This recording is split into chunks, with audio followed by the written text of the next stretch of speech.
sense out of how you're putting it, so, or to connect it. So please repeat the question for me. In page 9 of your bundle, Yes. paragraph 28. Page 28. 28.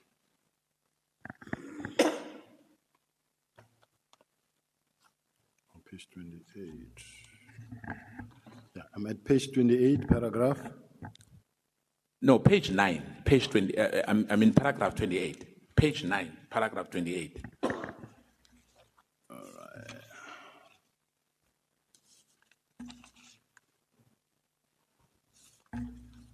There's many bundles anyway, so there's many documents, but on your own bundle.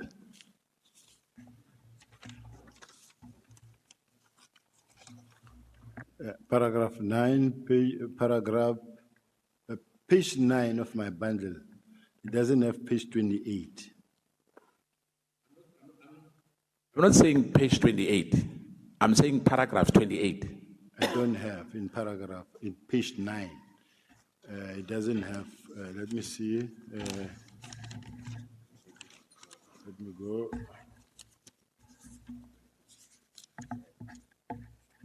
Look at 12 and then check on 28.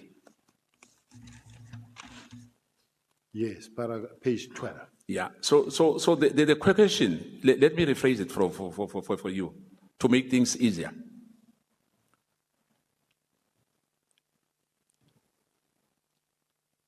General, you stated on that paragraph 28, on your core bundle, when Masemula, as an accounting officer, asked Mkhunu to provide reason for his decision to disband PKTT, on the 6th of March, he failed to provide reasons for his decision. In your opinion, I'm just saying in your opinion, let me finish. In your opinion, do you think it is acceptable for a leader to take such a crucial decision in the absence of any justification? Chair, just a second, Chair. The honorable member is referring me to page 12. Yes. Paragraph 28. Yes. Can I read it? No, because when I look at it, it's not what the honorable member is talking about. Yeah, the evidence leader will help us on that. But why is doing that? We'll come back to that. Do you think that Minister Mkhunu justification that the task team was established because of an executive decision, therefore an executive decision is all that is needed to disband it as a matter of justification to disband the task team? I would like to leave that response to the National Commissioner, to the Minister. To the Minister. Does this not create a dangerous precedent, allowing the executive to informally or casually make a withdrawal decision in the absence of justification, in your view? That question I would like to leave to the Minister. Okay. During your teenager as the acting national commissioner, you stated in your witness statement that Ms. Vusimuzi Matlala visited you to complain about a tender awarded to him. And you indicated that you will discuss the matter with the national commissioner upon his return. Why did you deem it necessary to wait for the national commissioner's return before addressing the matter? Because it was beyond me. This time it was beyond you. Yes. But remember, on that issue of disbandment, you said, as I said to you earlier, you took a letter from Brigadier Litoke, am I right? Litoko. You took that instruction, am I right? Correct. Without verification, am I right? Correct. Now, on this one, why you wanted the National Commissioner to give you an approval? Because you were acting National Commissioner. These are two separate things. And I know that, but what I'm saying, why do you have on Vusi Matlala in particular, but on the matter of national interest, the matter of disbanding, you did not do that? These are two separate things, completely altogether. the National Commissioner's Office and the communication within the police, this is how it works. Vusmus Matala is not a police official, it's not the top structure of the police. She doesn't have a staff officer that I must listen to. Now, in other words, if you are a minister in the South African Police Service or any minister for any department, you have staff that reports to your office. And that staff, including your PA, is entitled or is empowered or is delegated to write letters on your behalf. And those letters are deemed to be coming from you. Now, I'm going to sit on that. You chose to act on a directive given by Brigadier Litoko without a consultation with the National Commissioner by virtue of an email, which was an email we know. Do you think that was appropriate to do? I'm still asking again. I want you, because you're under oath, to say yes. Very much appropriate, and this is the standard practice. This is how everybody works in the department, and this is the order of the day. And even the National Commissioner confirmed himself that he did give that instruction to Brigadier Letoko to write that email.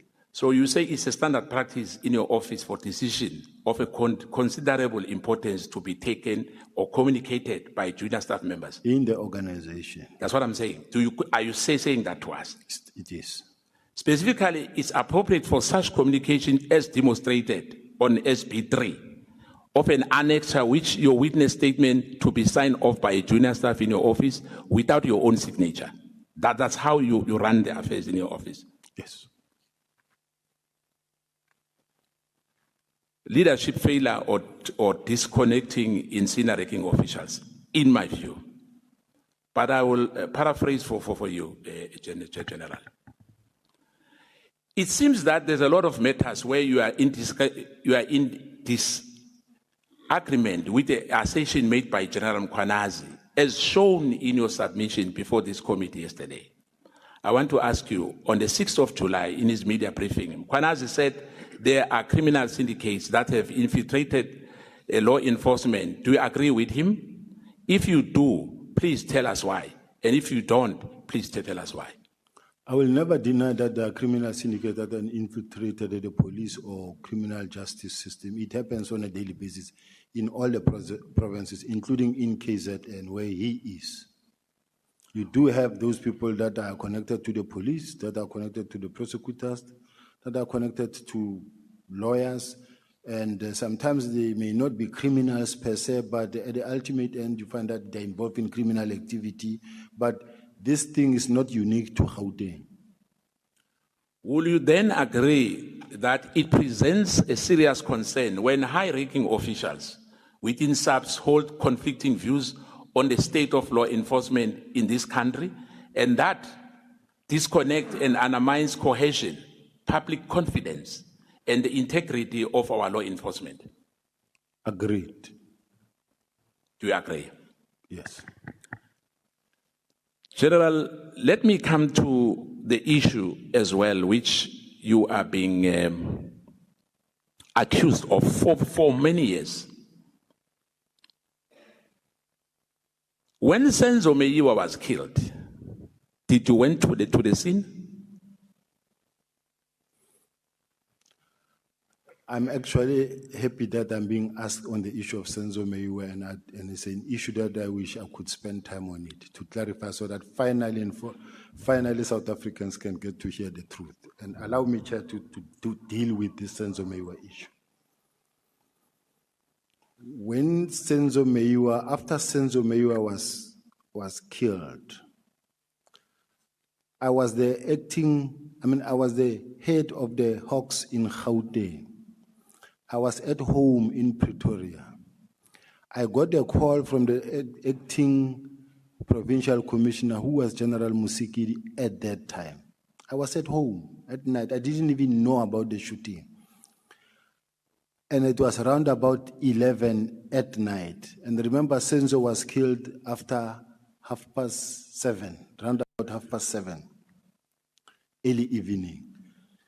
And what I had to do as the head of the Hawks was to call a team to say, let's meet there. It's just like when a serious crime has been committed, we move, we go there. And what happened there is that as we moved, all of us, we got there, I ran straight to hospital. And simply because of the fact Senzo Mewa is a national key point. It's a national asset. It's not ordinary member where someone can say someone has been gunned out, then as the head of the house, I'll also go there. But because it was a national goalkeeper of Holland, we all had to react, and we went.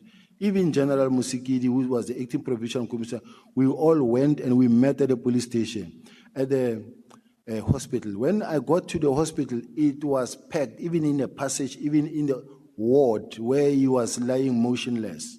And everybody was crying there. Even myself, I could not make my way through into the ward. I saw him lying inside there, but from outside the ward. And then I realized that it won't work. I then said to General Musikidi, I will go to the house where now the investigation must start, because now the investigation process had to start. Now, for the investigation process to start, we then had to go to the scene of crime. When we get to the house where it happened, it was packed. Outside the yard, inside the yard, there was up and down movement in the house. I'm well trained when it comes to investigations. I'm 37 years doing what I'm doing. The very first thing is to take charge of the scene of crime.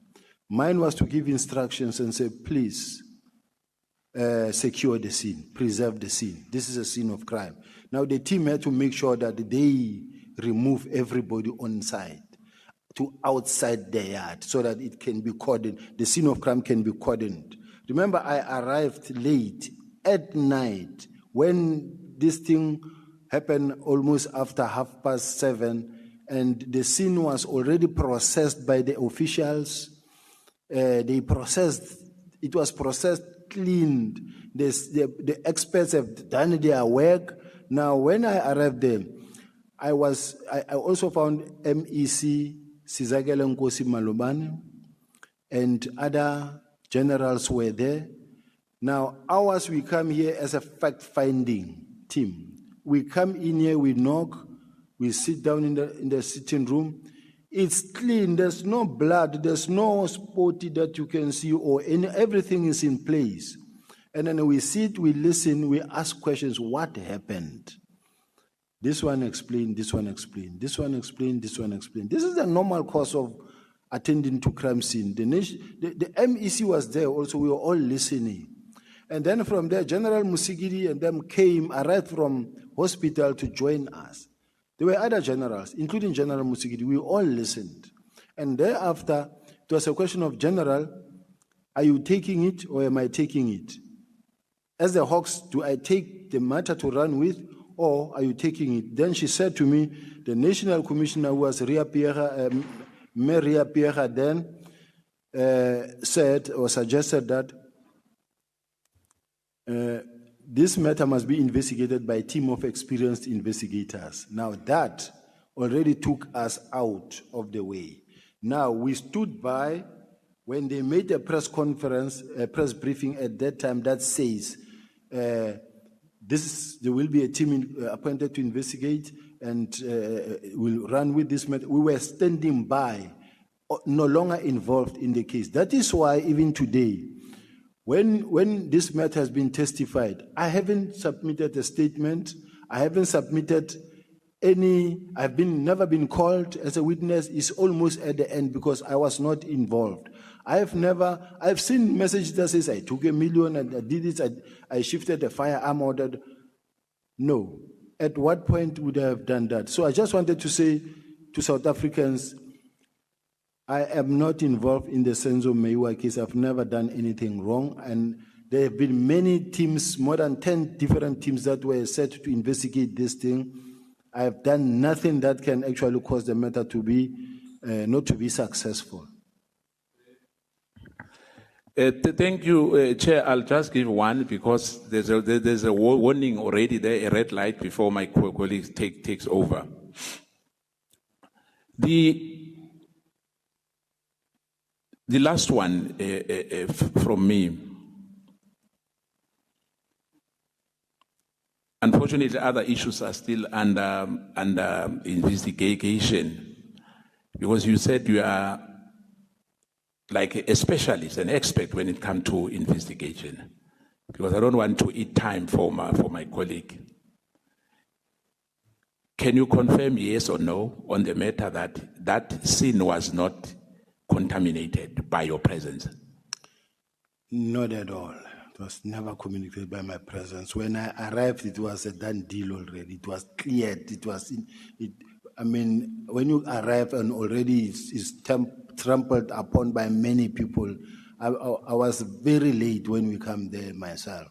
So were you the first person who arrived at the scene? Not at all. I came after 12 there, when in fact this thing had happened after 7:30. So logically speaking, how can I be the first person to arrive past 12 when this thing happened at 7:30?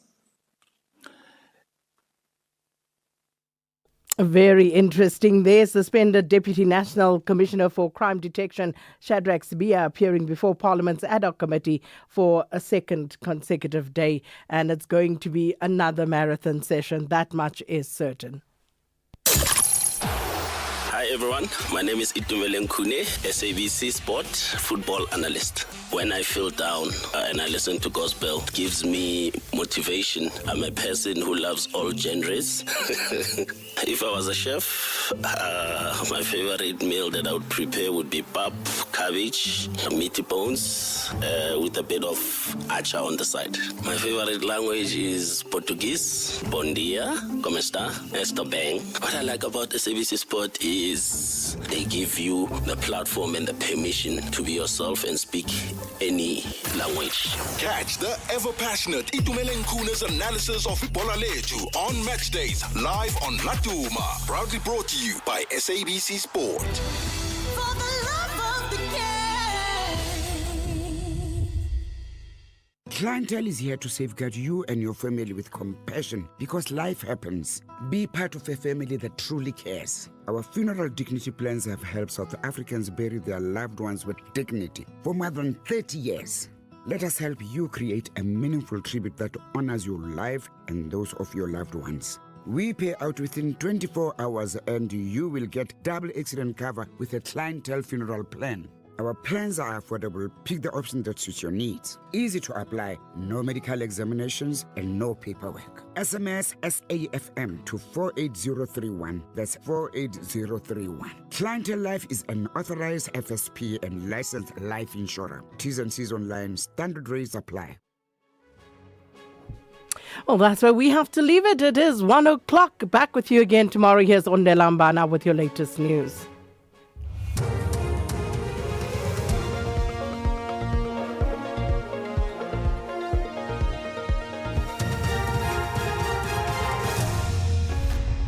Top stories at 1. Matlanga Commission technical glitches could endanger witness and China starts charging fees for U.S. ships. Good afternoon, I'm Kolofelo, therefore. The Matlanga Commission has run into technical difficulties that have the potential to threaten witness access life. Commission Chairperson Justice Mbuyiseli Matlanga has ordered that witness access evidence will be read on record by evidence leader advocate Adila Hassim. Earlier this morning, the Commission adjourned for at least 2 hours following technical challenges. Meanwhile, Witness X earlier exposed WhatsApp messages between attempted murder accused Vusi Ket Matlala and KwaZulu-Natal Hawks head General Lesetja Senona. The chats showed the two discussing the purchase of property by Matlala for Senona's son, Tato.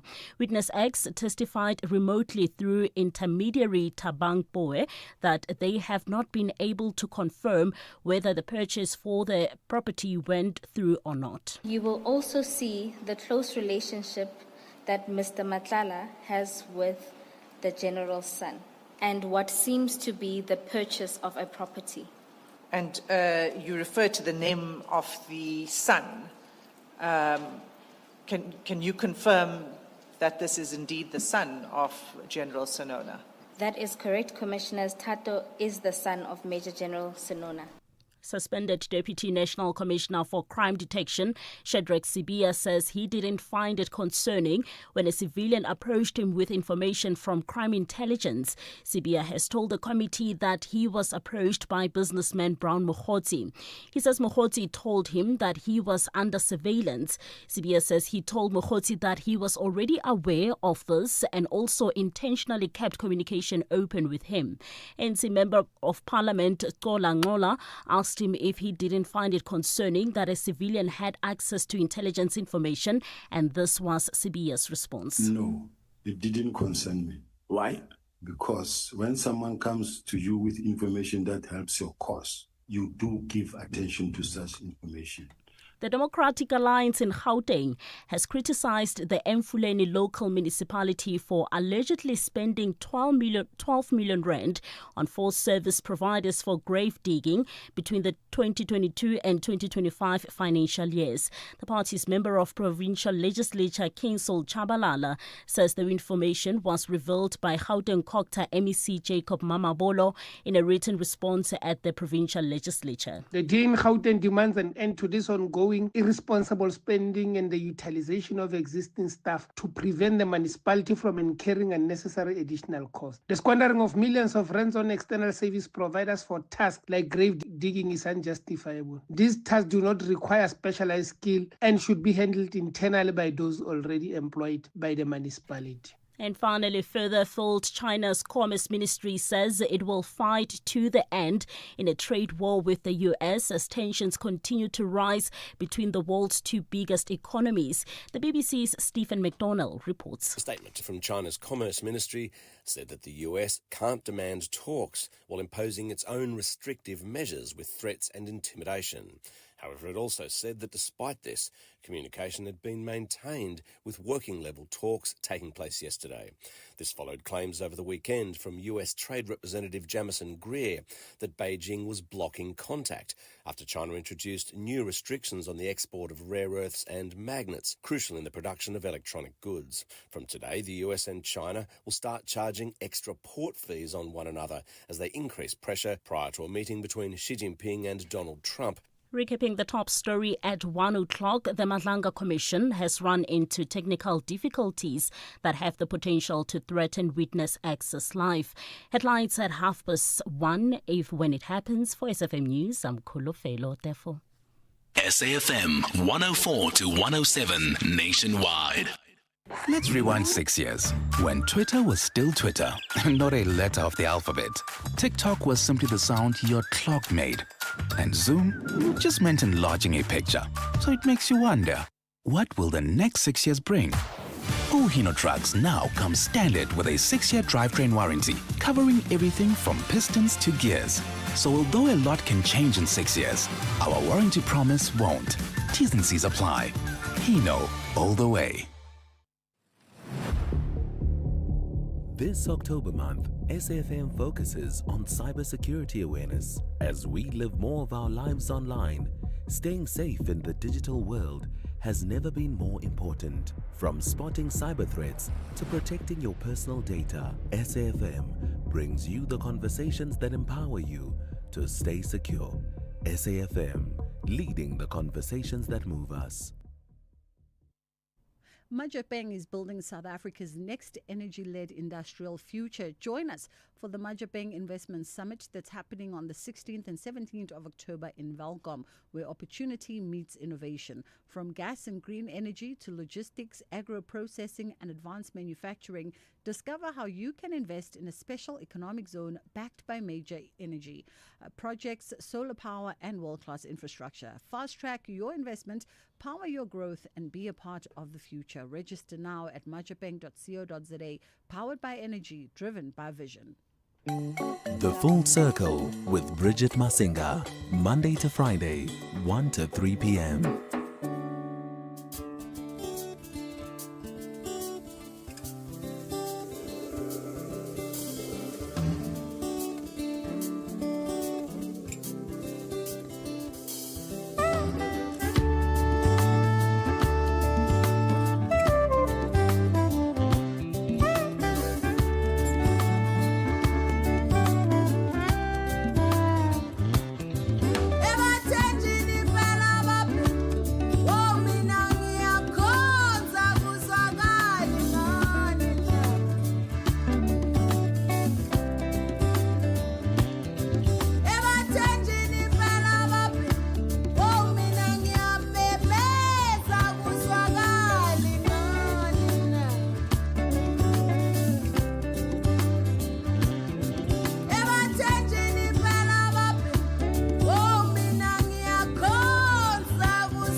just playing the song and it made my tech producer so very happy. I think anytime I play Busi Mhlongo, I just get happy myself. That was Busi Mhlongo. Ebatenjini is the name of the song. So we were kind of going back and forth between ourselves to ask who did it first between Busi Mhlongo and Mfazi Womnyama. But because in the lyrics we can hear Busi Mhlongo paying tribute to Mfazi Womnyama, we then have concluded Mfazi Womnyama did the song first, and then Busi Mhlongo had done the cover iteration of it. What I'm not quite sure of, because I don't know if I should trust Zelma's Googling skills are the release dates. That's what I'm not sure of. So if you know better, please do WhatsApp us. That is how we open up the show today, with a little bit of the legend Busi Mhlongo coming through. We've got a jam-packed show. We are in conversation. By the way, how are you doing? I hope you're having a good day. I really do. We know the usual things are still happening today. Usbia is still giving testimony in front of that parliamentary ad hoc committee. And then because we live on the TV on 404 SABC News, I'm not sure if the Madlanga Commission recommenced again at some point. When I left my house mid-morning, they had just taken a brief recess in the middle of Mr. X's testimony to reset the technology that they were using to project the WhatsApp messages during that particular portion of testimony. So I'm not too sure if they managed to figure out that technology and were able to come back and continue from where they left off. But we'll keep you posted on those proceedings throughout the course of the day. They're happening in tandem, parallel to each other. So it makes how we jig our programming a little bit interesting. As you know, we've been taking the Madlanga Commission live on the show, and we would like to continue doing that, and then bringing you recaps of the Parliamentary Ad Hoc Committee every single day. So on the agenda for today, though, we're catching up with Dr. Judy Pretorius. She's our resident doctor, and we talk all things skin deep. She is a biomedical scientist and product development specialist. So she's here. It is October. It's Breast Cancer Awareness Month and Mental Health Awareness Month. So today we're going to be focusing on the intersections between skin health and mental wellness. And we're also going to be touching base on stages, pages, screens, and more. On the other side of two, we continue on the theme of wellness, and we look at is wellness is the new currency of leadership, and we're going to be in conversation there with a medical doctor. I'll tell you what else is coming up on the show closer to the time. It's just gone 1:15. Let's take a quick pause. Bridget Masinga is streaming live now on Facebook, YouTube, and X at SAFM Radio. This summer, the continent unites for the biggest football showdown in Africa. The Total Energies Africa Cup of Nations Morocco 2025 is coming to your screens, live and available on SABC TV channels, SABC Sport, SABC Plus, and across your favorite SABC radio stations. Catch all 52 thrilling matches, stand behind Bafana Bafana, and experience every goal, every cheer, and every victory from 21 December 2025 to 18 January 2026. SABC Sport brings you all the AFCON 2025 action, live and free, because it's game on everywhere. For the love of the game. You could spend 10 minutes on social media or get a 10-minute quote from Outsurance that could save you thousands on your car insurance. SMS out to 30754. Like 55-year-old Andre, who now pays a mind-blowing 776 Rand a month for his 2024 Toyota Urban Cruiser. With Outsurance, you get to enjoy benefits like panic assistance that sends the nearest medical or armed response unit to you wherever you may be, 24/7 with just a tap on the app. SMS out to 30754. After switching, 55-year-old Stefan now pays only 611 Rand a month for his 2024 Suzuki Jimny. Outsurance is so confident that they can beat what you're currently paying. So why not put them to the test? If Outsurance can't beat what you're paying, ask them for 500 Rand. Make that 1,500 Rand if you've been claim-free and with the same insurer for 3 years. Savings or cash, you have nothing to lose. SMS out to 30754. That's out to 30754. Outsurance, licensed insurer and FSP. TCs and information online. Limits apply.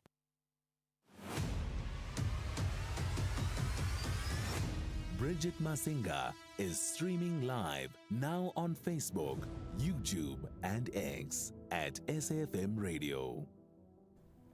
All right, so Dr. Judy joins us today. She's a biomedical scientist and product development specialist. And as you know, every fortnight Tuesday, people who work those kind of schedules, she's in studio and we're talking all things skin deep. You look refreshed. I look refreshed. I've been on a short holiday. You know, you're kind of forced to go on holiday if you have children. That goes on school holiday because they ask you every day, what are we doing today? You know, and then I don't know, can we not just stay at home? Or, you know, small children really, they demand to be entertained. I love it because then it brings a balance to your life, which is a good thing. Absolutely. Very good thing. So it is October. And it's Breast Cancer Awareness Month and Mental Health Awareness Month. And today we're focusing on the intersection between the two, skin health and mental health. And I think we take it for granted, Dr. Judy, or maybe no, let me rephrase that. Perhaps women don't take it for granted because I think we're a bit more conscious about that intersection between how we look and how we feel. Yes, absolutely. And, you know, let me share an interesting fact. There's something called the skin and brain axis. And what that means is when you and I were still in our embryonic state, the skin and the brain is part of the same ectoderm. So that's why mental health and let's call it skin psychology has a direct impact, you know, because what happens from a brain point of view, neurotransmitters, hormones, immune signaling is going to show on human skin, whether you're a man or a woman, doesn't matter. Right? And skin is so sensitive. And you're right. If you're feeling some kind of way or you're going through something or there's some kind of hormonal change or illness, your skin is one of those organs that will show you first that, something's wrong. Yeah, absolutely. I mean, we can break it down now by saying, okay, so for instance, and I think now the matric exams are going to start soon as well, so we can talk about stress and anxiety and these type of things, general mental health.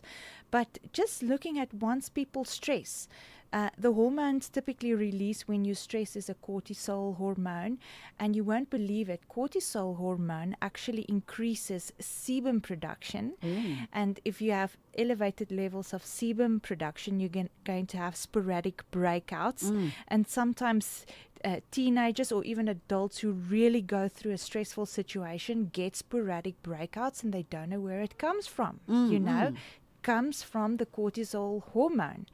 Then we can have a look at people who's really anxious. Yeah.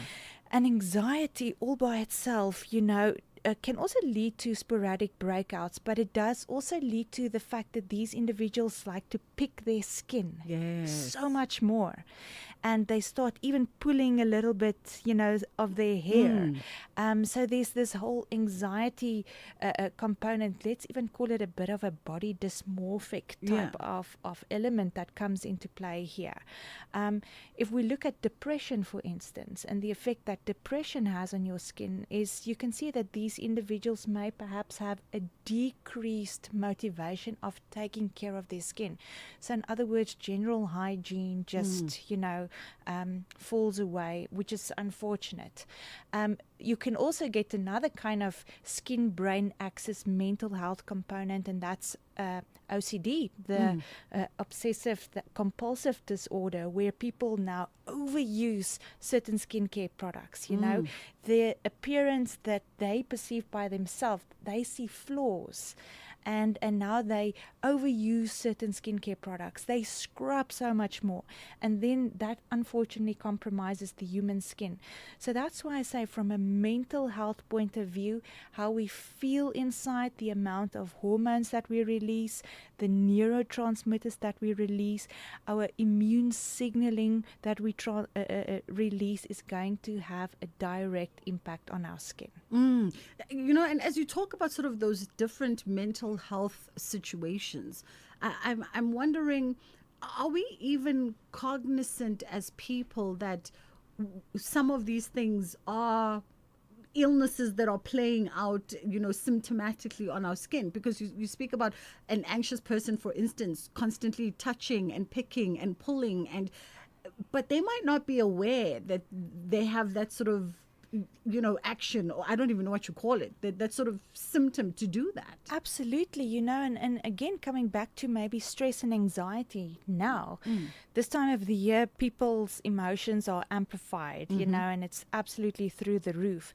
And then nobody struggled with eczema, or let's call it atopic dermatitis, throughout the year, but now all of a sudden you struggle with it. You struggle with it in the folds of your arms and your legs, even on top of your eyelids and so forth. And eczema is basically acute and somewhat chronic inflammatory condition, and that also takes place due to the fact that you're anxious. And if you don't try to calm your emotions or incorporate things like meditation or exercise or whatever you can, even go for spiritual well-being, and get yourself into a state of equilibrium and harmony, these type of things are going to stay, and actually it can get worse. Yeah. And that's like the scary part, because then what do we do? How do, because it becomes the cycle. A whole It's a whole vicious cycle. Now you're anxious about whatever it is in your life, or, you're going through a depressive period in your life. So mentally, you're just not in the right place. Yeah. Now your skin and your body start acting accordingly to that. It adds a different layer of pressure, angst, and everything else. And you're just in this hamster wheel. How do you break that? Well, the first thing, and I must say it sounds easier than what it is, but the human species likes structure. So from my side, when it comes to skincare, at least just stick to a routine both in the morning and in the evening. And it's like brushing teeth. You don't even overthink it anymore. You just do it. So if you incorporate a skincare routine in the morning where you cleanse your face, step 1, where you apply a serum, step 2, and you apply a moisturizer, step 3, and you do this in the morning and in the evening, it doesn't have to take that long, then you can actually control some of the expression, that may occur on your skin. So you will be much more preventative. And then maybe from another point of view, like I said, a little bit of meditation, a little bit of exercise, and even going to church makes a huge difference in terms of your emotional well-being. Absolutely. We did say that it is October. It is Breast Cancer Awareness Month. And I wouldn't even fathom that diagnosis and what that does to a person mentally. When you hear that, because it shifts your equilibrium completely off axis. I want to shock you even further.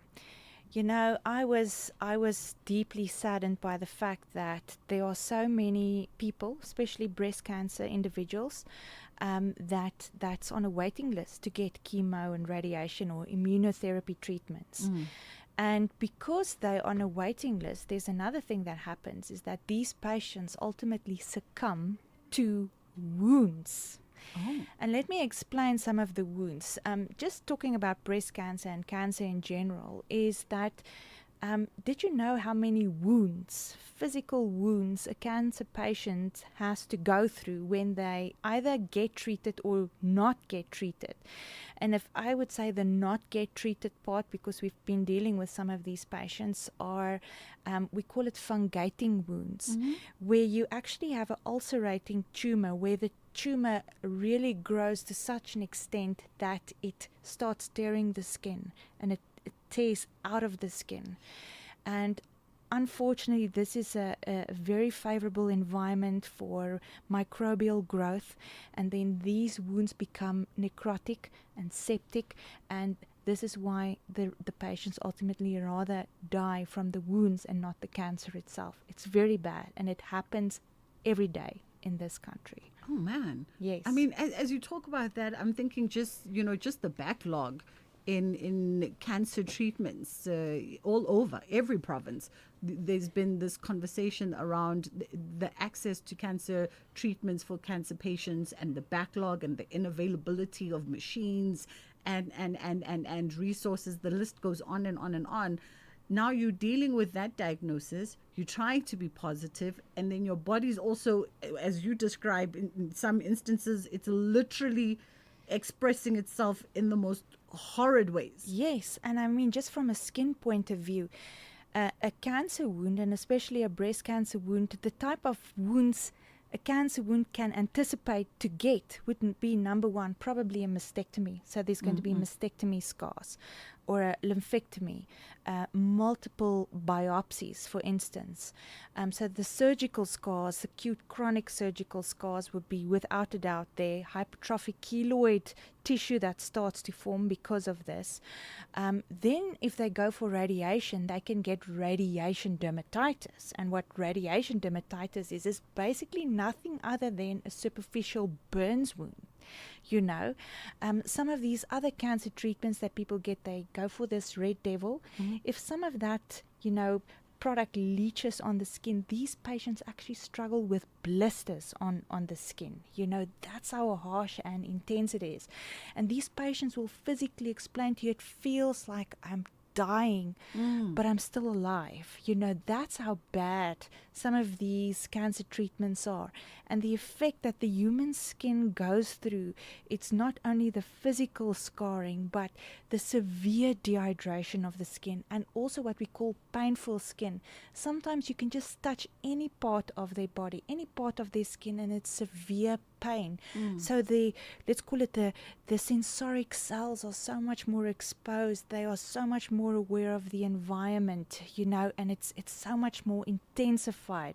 So it's a really horrific process to go through, unfortunately. I mean, it sounds really, really horrible, and we never think about it, right? I mean, I know from time to times in October when we talk, particularly to breast cancer survivors, they'll talk about just how bad going through chemo and radiation is, and some people say it feels like a burning sensation, but you don't, the way you describe some of these things, literally my visual mind just saw the worst of things, and I can almost understand why even some patients will go, I would rather deal with this in hope and faith and prayer than go through all of that. Yes. Because it sounds like a lot. Let's pause it there. We'll come right back for after the headline news.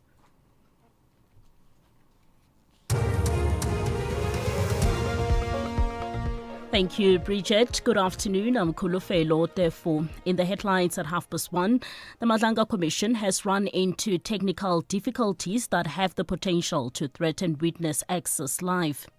Gauteng Department of Education has considered that it's fallen behind with payments to its service providers.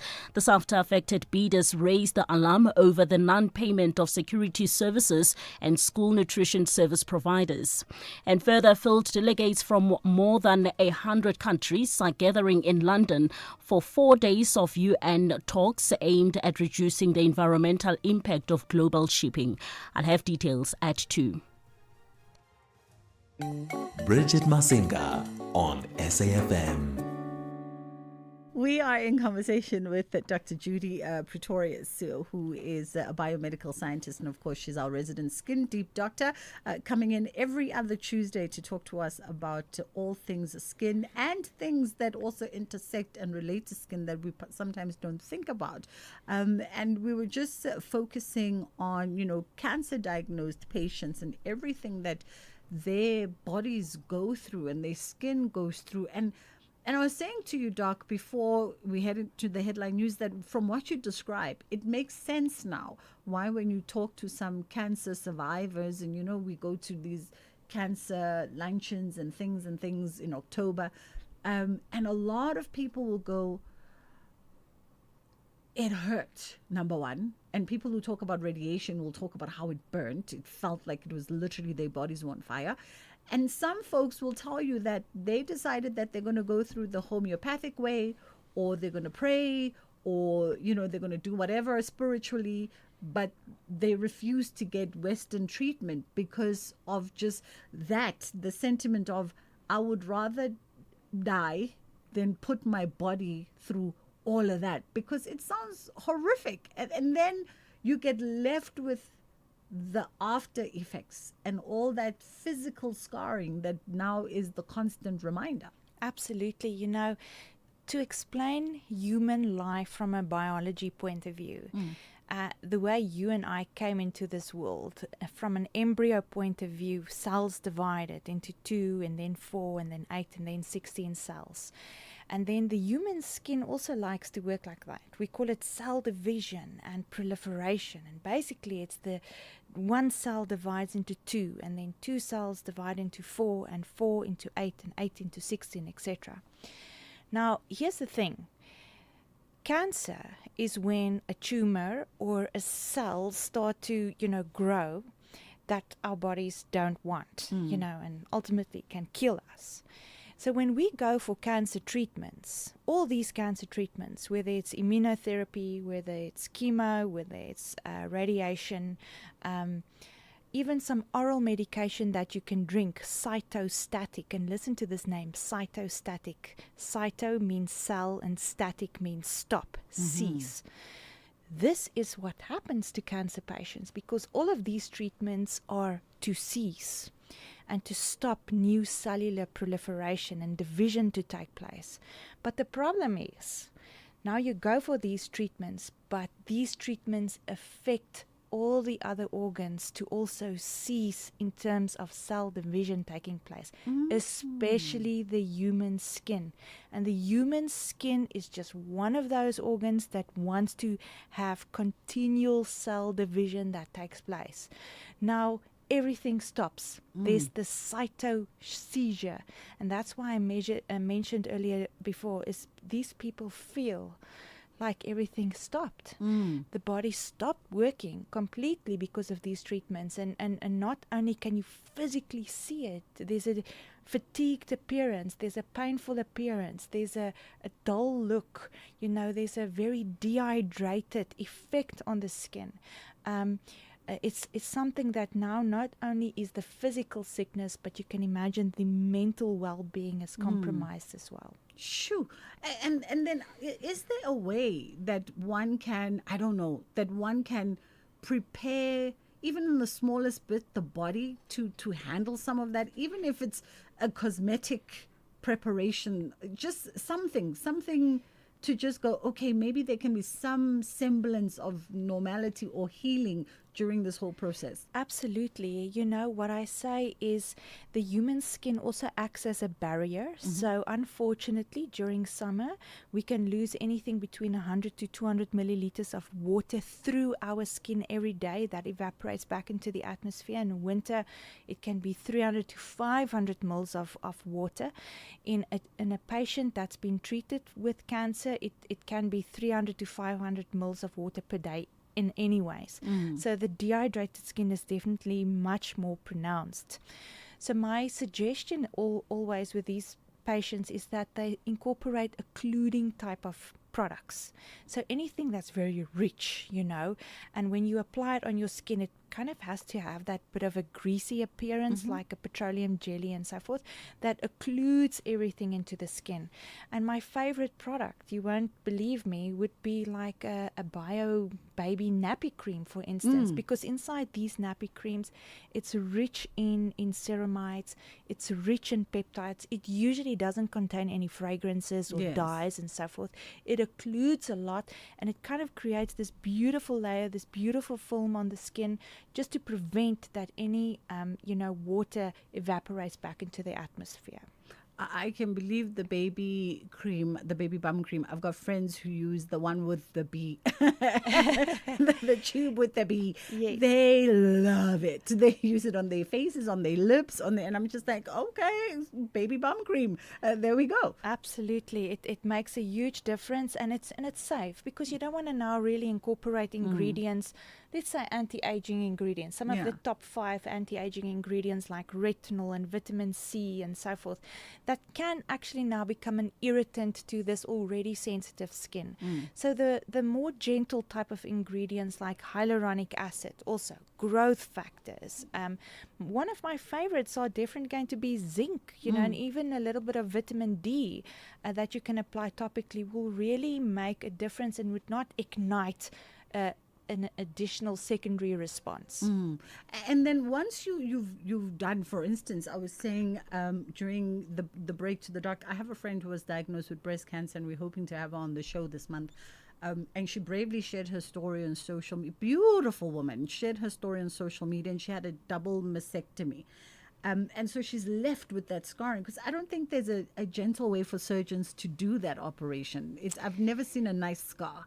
Well, it's true, but I can tell you, if one really play your cards right after certain surgeries and your wound care products are good, very, very good, you can apply what we call a primary wound care product onto a scar like that. And a primary product is physically like an ointment or a gel, for instance, a wound care product. And then a good secondary plaster, like a silicone-based plaster, secondary dressing. And then you keep it closed for up to 3 days, sometimes even up to a week. And this allows for, again, the skin cell differentiation to take place and to reduce inflammation. And you can physically prevent the formation of hypertrophic and keloid scars from forming. So if some good wound care will make a huge difference. But I'd also like to say, with some of the prosthesis that's currently available, and even permanent makeup, you won't believe me, there are some beautiful artists out there that can physically give you like a tattooed areola or nipple, and it looks absolutely natural. Wow. So, this is why we have doctors around, because we live and we learn. And when you're talking about the sort of wound care, just as we go into a break, obviously I had a C-section, not to do with cancer, but just to talk about the wound care. And my doctor prescribed in his home care thing, there was some kind of tape. And I remember going to Discam, and the lady and I debated, like, what is the tape? This is the tape, but why as a care for, post-surgery? I was like, I don't know. And when I went to him a few weeks later, he was like, did you get the tape? I was like, no, I did not get the tape. And he goes, go right back and get the tape. And I literally was taping throughout every single day. And there's something about the tape that helps in the healing, and I was shocked. But hey, I tell you, we live to learn. It is 22. We're going to take a quick break, and then we'll be right back. The Seagulls are counting on the power of victory to find comfort in the top half. Reaper across! 2-1 Albion! Unbelievable scenes at Stamford Bridge. Meanwhile, the Magpies want to start collecting points to level up to a decent position. Looking for Baltimore! And the big German gets another goal. This is the Premier League. Experience Brighton and Hove Albion versus Newcastle United on Saturday, 18 October at 3:30 p.m. Live on SABC3 and SABC Plus. Proudly brought to you by SABC Sport. For the love of the game.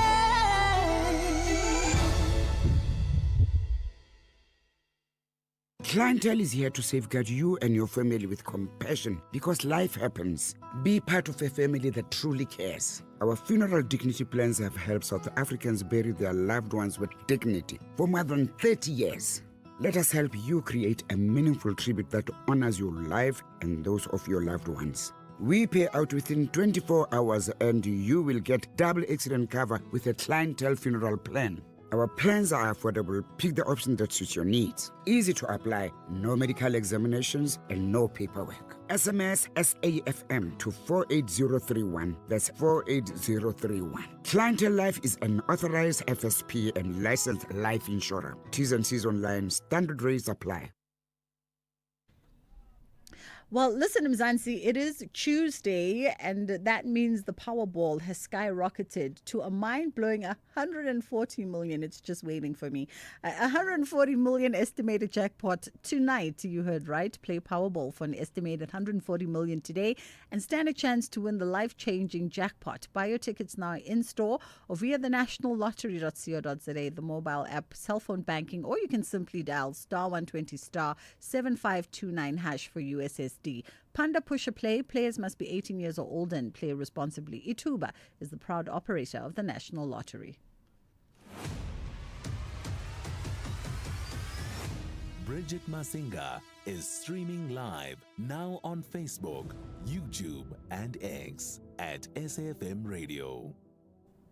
Alrighty, we're talking mental health, we're talking breast cancer awareness, because October is both mental health and breast cancer awareness month, and obviously there's a relationship there and a correlation between the two. What you feel on the inside, what you're going through in your mind might find expression on the outside, and as you've heard in the last couple of segments on our conversation with Dr. Judy, just focusing a little bit more on breast cancer diagnosis and everything that people go through, men and women, when undertaking breast cancer treatment and the after effects of that. And I think a lot of people, Dr. Judy, are very much interested in, how do I regain my physical confidence? You'll hear women talk about it all the time. You know, they'll be so grateful that they've managed to turn the tide on this breast cancer diagnosis and having to do even the most drastic, right?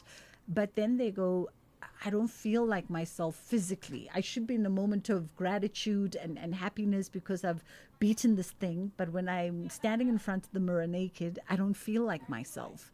Yeah, absolutely. You know, and I want to tell a story of what I've experienced. Is a year ago, there was a lady and her husband who walked in our clinic. And she was also a state hospital patient on a waiting list herself. And she came in with one of those fungating wounds, heavy septic, heavy necrotic. In fact, the odor of that wound in terms of the sepsis was overwhelming. We actually had to ask people to leave because of that. That's how bad it was. And, you know, just physically looking at her face, you could see the life was just ripped from her completely. She was just, she gave up. And her husband was the one at that point in time who was, please, I beg you, I beg you, just hang in there, you know. And what a nice story to have seen, because this whole story turned. And I told her husband, listen, if you guys can just show up for all the treatments. They actually drove very far to come and see us. Just show up for all the treatments. We'll help you with the dressing changes. Show up, come at least once a month to come and see us. We helped her with some oral collagen and these type of things as well. And we did the dressing changes. And we also taught him to do some of the dressing changes that we couldn't do. And after every dressing change, you could see just that 1% improvement, and then another 1%. So you're not always going to see the world's biggest improvements, but that little 0.5 or 1%, let that just, you know, blow hope into your wings again, because every single minute improvement that you're going to see is going to make a remarkable difference long term. It gotten so bad, I don't want to use the word bad, but it gotten so great that bad for me in the sense that I feel a little bit shy to say it, but after about a year treating her, there was a couple coming into our clinic and they said, we are here to see Dr. Judy. And then when I walked past them, I didn't recognize the lady sitting there. And it was her. It was this patient. And the wound started healing and so forth. And the reason why I say I couldn't recognize her is because life was back. And she looked like just a normal individual with lots of energy. And, you know, she's life is back in her body. Life is literally back in her cells. And she even said something, cancer didn't teach her how to die, but cancer taught her how to live. And that just basically gave the whole lot of us goosebumps, because now all of a sudden you start realizing what's important in life, you know, and trying to grab to the things that makes you stay alive, whether it's family, whether it's people that can help you, but ultimately we have to look for those very, very small things that just puts us that step further to, you know, come closer to the whole healing process. Dr. Judy, I'm not even going to ask anything else. I think we're going to leave it right there on that positive note on those words, because whoever was listening to us, if they're going through their own diagnosis at the moment or their own dark time, I think those are the words to hold on to. Thank you so much for coming. She's not just a skin doctor. She's a whole lot more. That was Dr. Judy Pretorius. She'll be back again with us. We're still debating whether it's a week or the other week from now. Let's take a quick break and then we'll come back on the other side with our next conversation. Have you recently migrated to the new TV licenses payment website? Make sure your account stays active by registering again or resetting your password. Don't miss out on all the fantastic new features our brand new website offers. Get registered today and stay connected with us. With the new website, get your payments done quickly and hassle-free with a wide range of services. So make sure you register to take advantage of all the great client features. Visit www.tvlic.co.za today. TV licenses. Do it for the things that matter. Gordon Ramsay is back, and your favorite kitchen disasters are still somehow in business. New season, same confused chefs, terrifying walk-ins, and enough grease to fry your Wi-Fi. Watch as Gordon tries to fix the unfixable with nothing but sheer rage, British sarcasm, and an iron stomach. Kitchen Nightmares Season 8, Wednesdays at 6 p.m. on S3. Come for the food, stay for the emotional damage.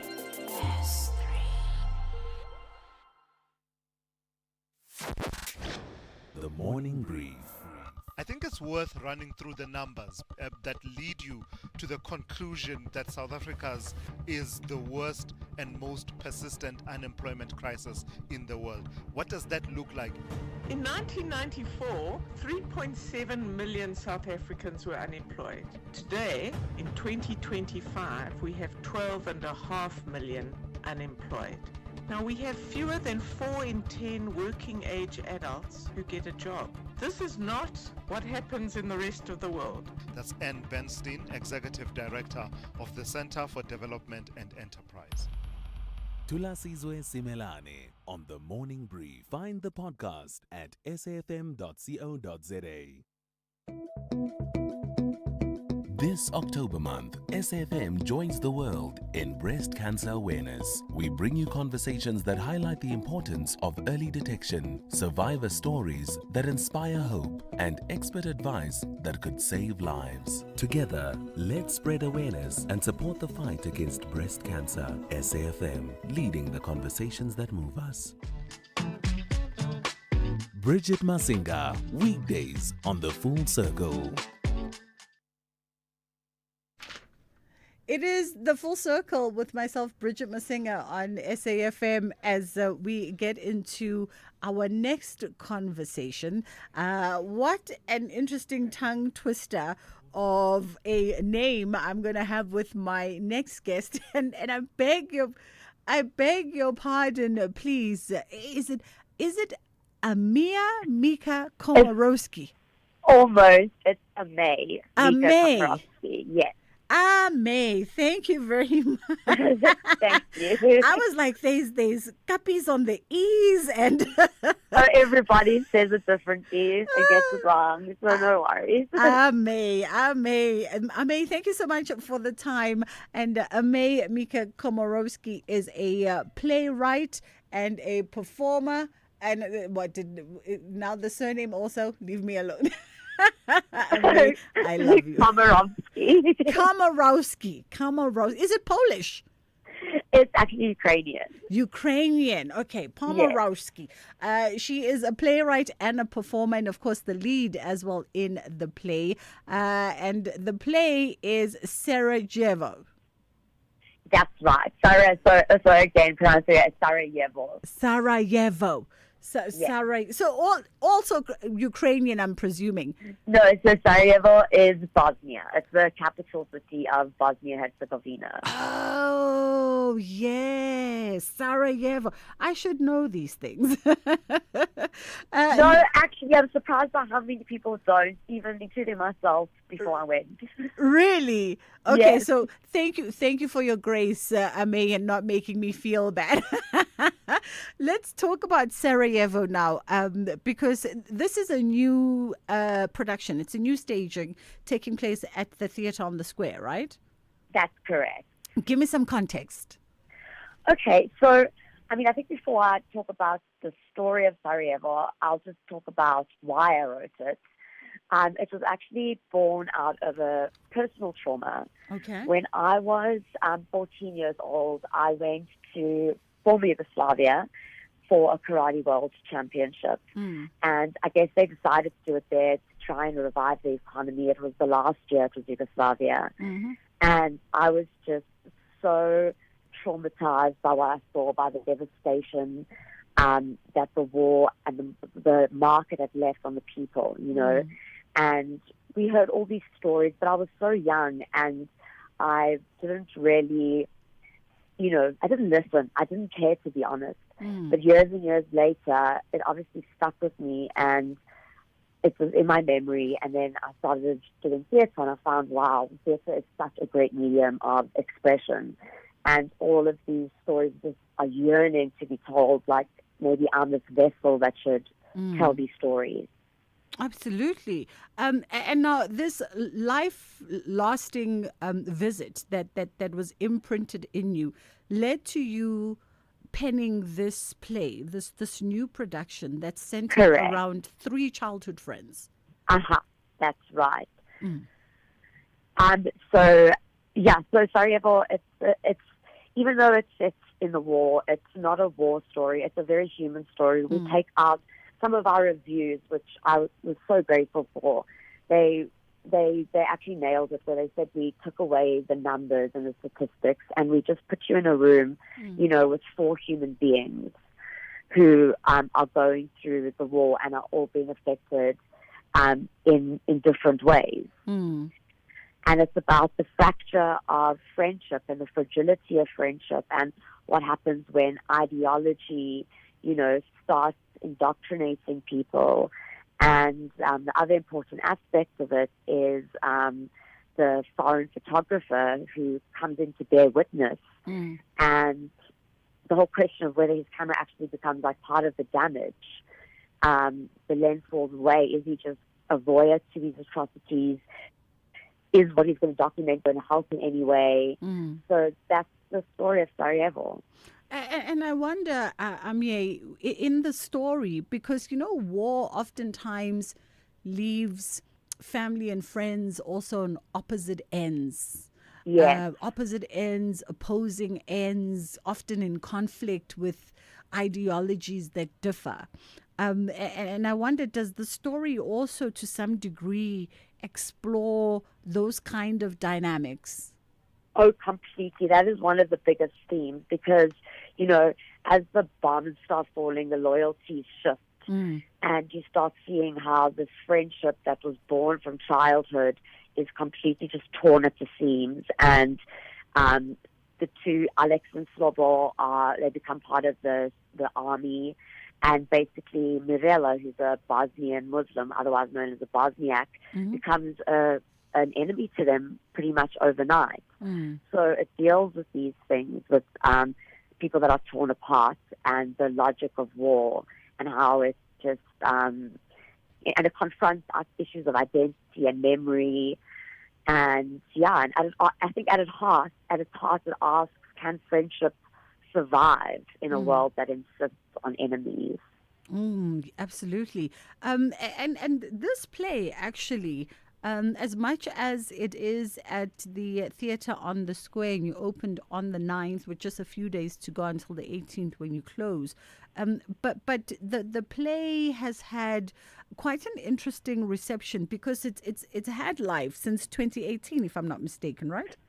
Yes, so this version, it actually was conceptualized in 2015, but 2014 is when 2018 is when I changed the entire script to make it more less of a didactic historical lesson. And that was when we went to a conference in Canada, in Ottawa, to a symposium. So yes, that is when it took on its own kind of life, like you say. Absolutely. And the importance also of bringing these kinds of stories, though South Africans might feel, removed from the lived experience because it's not their first-hand experience, but there were folks who very much followed everything that was going on with the Bosnian War, who were very much impacted even, family members, friends who were still in Bosnia.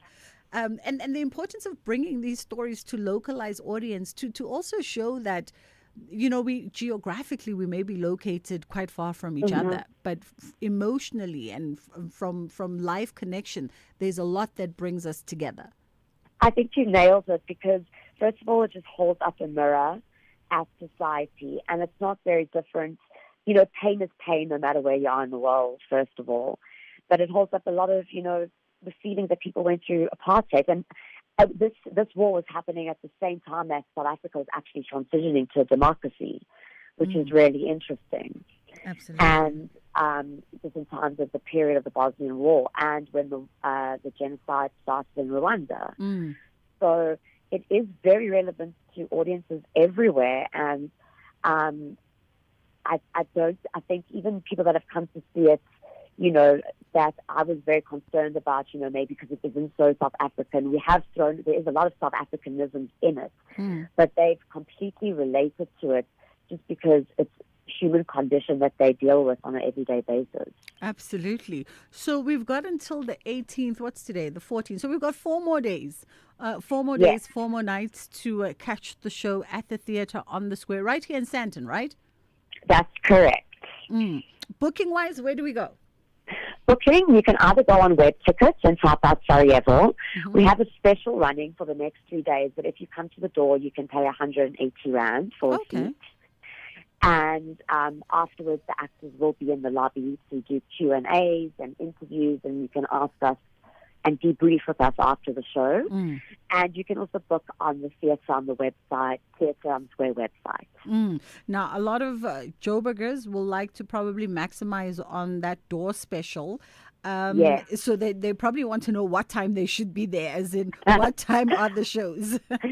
So the show starts at 7:30. So this whole week it's at 7:30. Okay. And then on Saturday we have a 5 p.m. and an 8 p.m. Okay. So I would suggest that you arrive 20 minutes before. There's a beautiful bar there. There's snacks. There's drinks. You can converse with people. And that's what this play essentially is about. It's an experience. It's about creating dialogue. Absolutely. The doors open at 7:30. I would suggest, in fact, if you want to take full advantage of Amier's door special, rather just get there even 2 hours before, go buy your tickets, and then go have a light or early dinner and then come back and watch the show. Yes, La Parada is next door. There's Hard Rock Cafe, Big Mouth. Yes, It's the perfect place. It's the perfect place indeed. Emier, thank you for the time and your grace, of course. Emier is a playwright and performer, and she's also lead in this production. Sarajevo is the name of the production, and it's a powerful new staging at the theatre on the square, running until the 18th of October, so you don't want to miss this one at all. It's 2 o'clock. 2 o'clock. It's time for the news.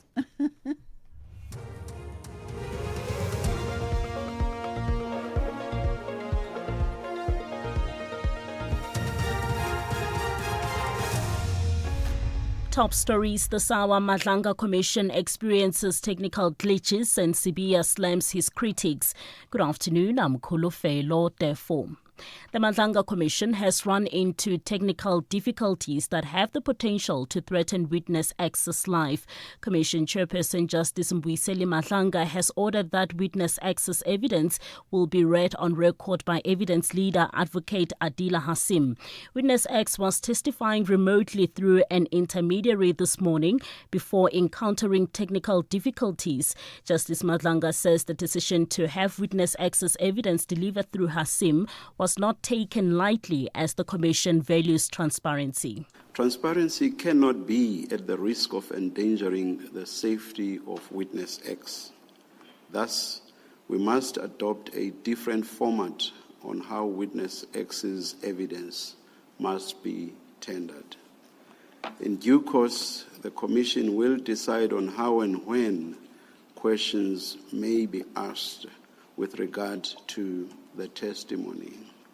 Suspended Deputy National Commissioner for Crime Detection, Shadrack Sibiya, has challenged his detractors to prove that he is a rogue police officer. Sibiya is appearing before Parliament's ad hoc committee for the second consecutive day.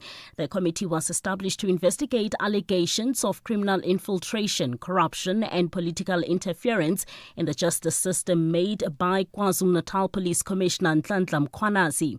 Sibiya has been described as a rogue police officer by National Police Commissioner Fani Masemola for his alleged involvement with individuals suspected to be linked to crime syndicates. Sibiya gave MPs the assurance that he is not a rogue policeman. I've never been one in my 37 years old in the service.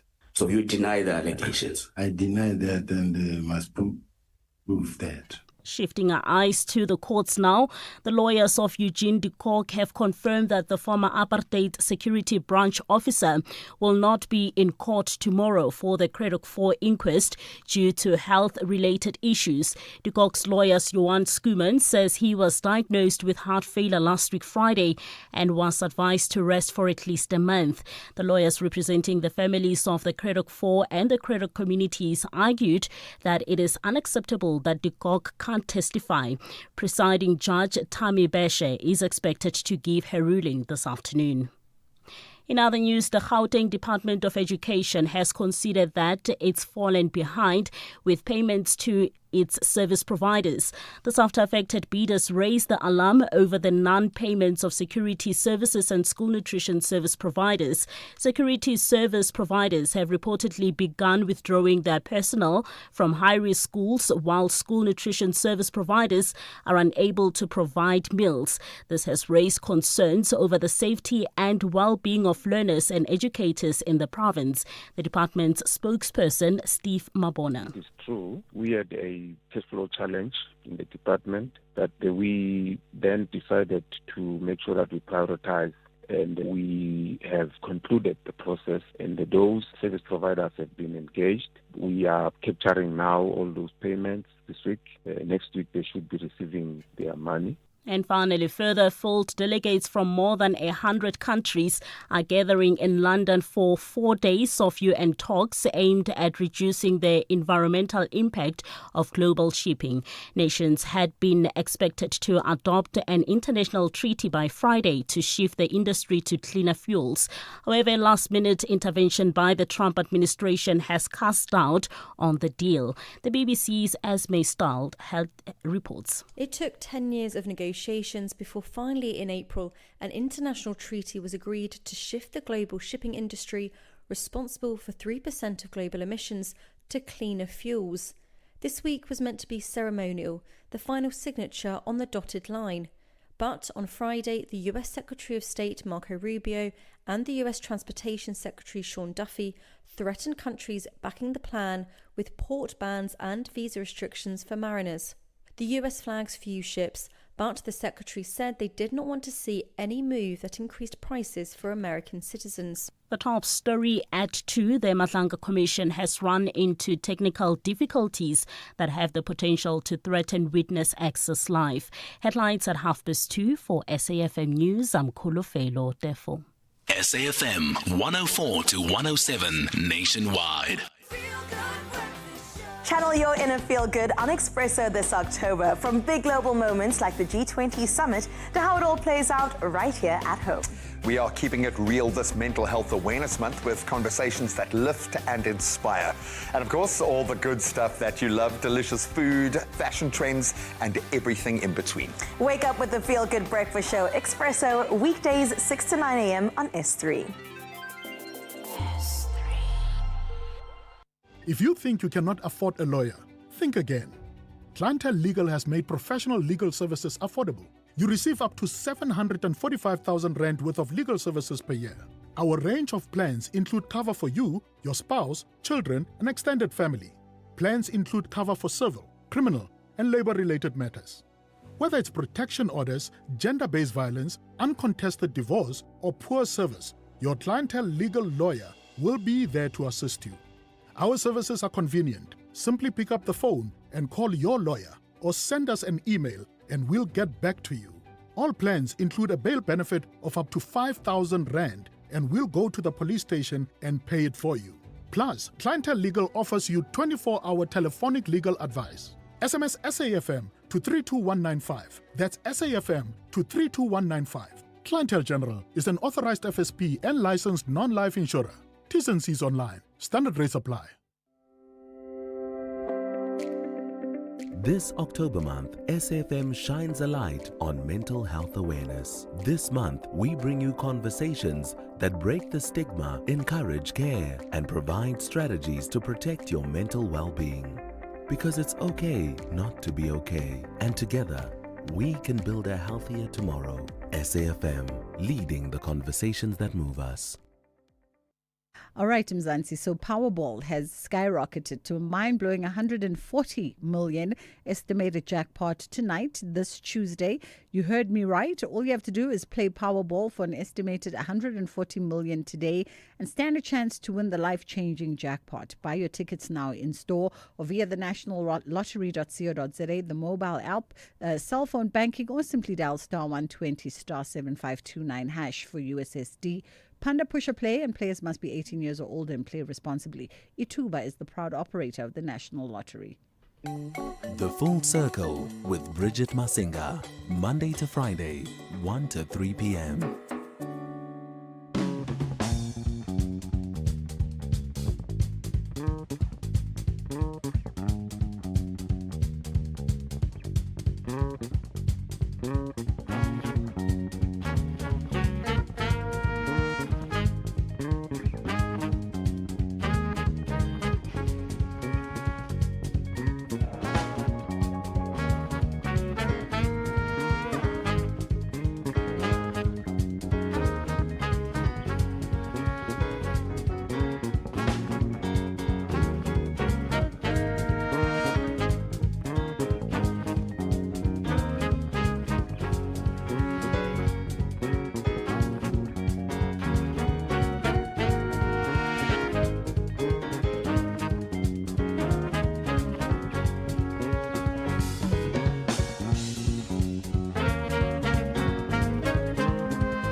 As we enter the 2 o'clock hour, or the second hour, 2 o'clock, the second hour, 2 o'clock of the show. You know what? It's because we haven't done the show in its entirety in a long time. So it's kind of weird for us even.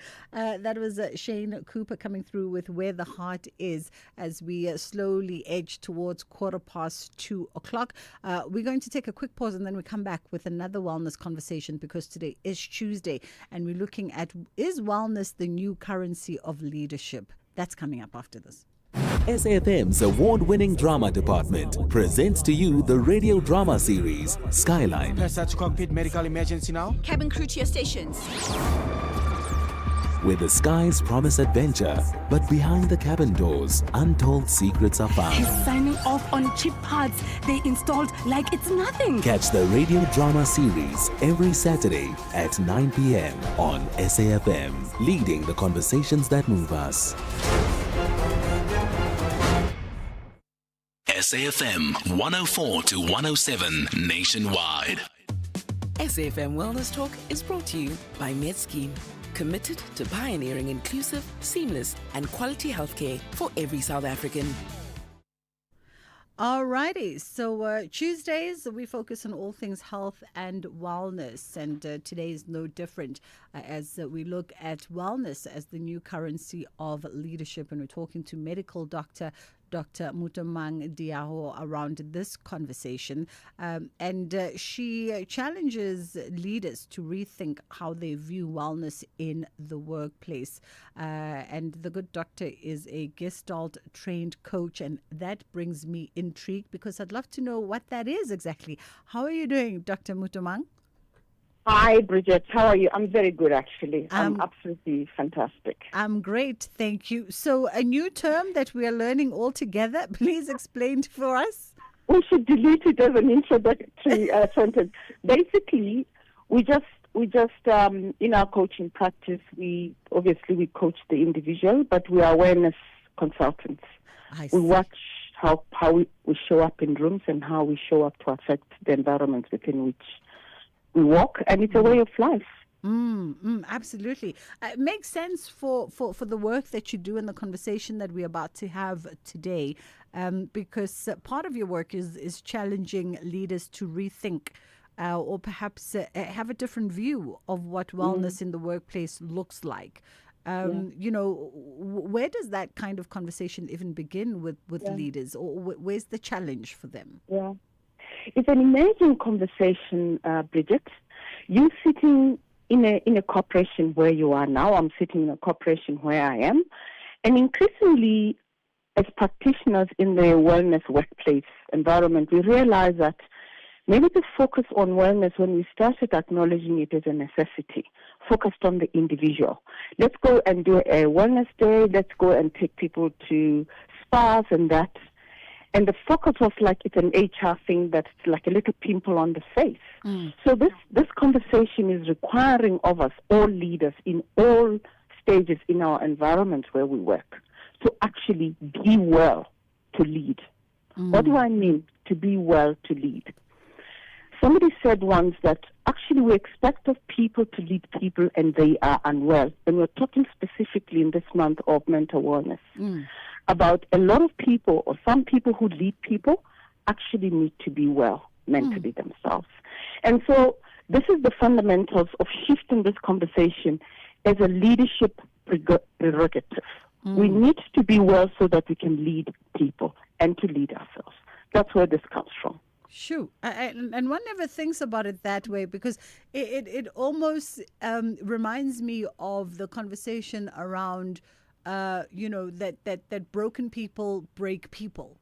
That is what happens, exactly. Yeah, it's like the converse of that. And how does one begin to maybe approach this with leaders, right? Because there's certain characteristics when we talk to, for instance, career coaches, and we talk about hyper successful individuals, hyper driven individuals. There's certain personality characteristics that some of them have. or that they tap into that can also be seen, as much as they are positive for giving you the push and the drive and the focus, but they can have an adverse negative effect, whether on you or the community of fellow staff and employers and employees around you. Yeah. Before I respond, I actually have this conversation also in my house with my nieces, with my nephews. Because you see, the lens through which we see work is that high performance environment. And that's how we decide whether you're a successful person in the workplace or not. And so the downside of that is exactly what you say, is that this high performing type A personalities really hurt themselves. But it's a catch-22 because you exist in an environment that expects of you to be high performing. And then that's when the burnouts and the chronic illnesses kick in. So that's how we're insisting that let's shine a lens into how it is we create cultures that don't mark people on performance one. We're not saying people shouldn't perform. Let's just clarify that. We're saying what is the environment within which they do this performance that actually doesn't hurt them. You can't have people falling off stroke at 33. We can't be all swallowing high blood pressure tablets at 44. It is not normal. Sure. Yeah, no, that's the truth. That's the truth indeed. So part of the argument around wellness is that as the new currency for leadership, there's certain considerations that one needs to take into account here, right? Because how do you become how do you engage sustainable leadership? How do you sort of talk around issues around retention, around innovation, competitiveness, and all these things, while still being conscious and considered of the wellness factor? Yeah. So, I mean, I had this actually many moons ago when I attended one of the Stephen Covey's, and it just went straight through my head. I didn't understand it. But the concept of, if you look at our lives in a holistic way, which is also one of the other Gestalt terms, you look at yourself as an individually, holistically. And you look at pockets and baskets, and I prioritize 4. We prioritize almost 90% of our lives in our professional lives. You know, that's where we spend most of our time. So the performance, being good at work and all of that, we completely forget that the other aspect of our totality in existence also is family. The other part of our existence in totality is our spiritual lives and what anchors us in this world and all of that. And then the other thing that is really most important is the relationships we have that hold us to become totally whole and the communities where we exist. So it is bringing this aspect of totality and looking at you. It's not only about the 8 hours you spend in the workplace. How about if you open it up a little bit? Look at yourself as a whole human being and start paying attention to those other pockets of your existence in the 24 hours. So this is the imperative that we are bringing in and trying to introduce the new narrative that these leaders that work for you, these leaders that work with you, and you as a leader need to start marking yourself. Introduce the KPI in the other places as well, so that you actually have a balanced outlook to who you are in the existence of your high-performing individuals. And you know, Doc, the other thing that I read that you said, which is interesting, you point out that burnout is not an individual issue. It's a leadership and organizational imperative. Exactly. In line with what we've been discussing, there are 2 new books that came out that really trying to emphasize this, not 2 that I have read, but there are many books. And it is the frustration that comes out. Organizations have thrown in EAP programs. They send people for wellness days. But guess what happens?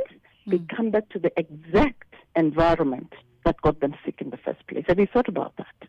So this new imperative about let's look at the structural and the systemic issues in the environment within which we work that can assist us as we try as individuals to be well. 1, what are we doing in the culture of submissions? That go. What are we doing about emails at 2:00 in the morning?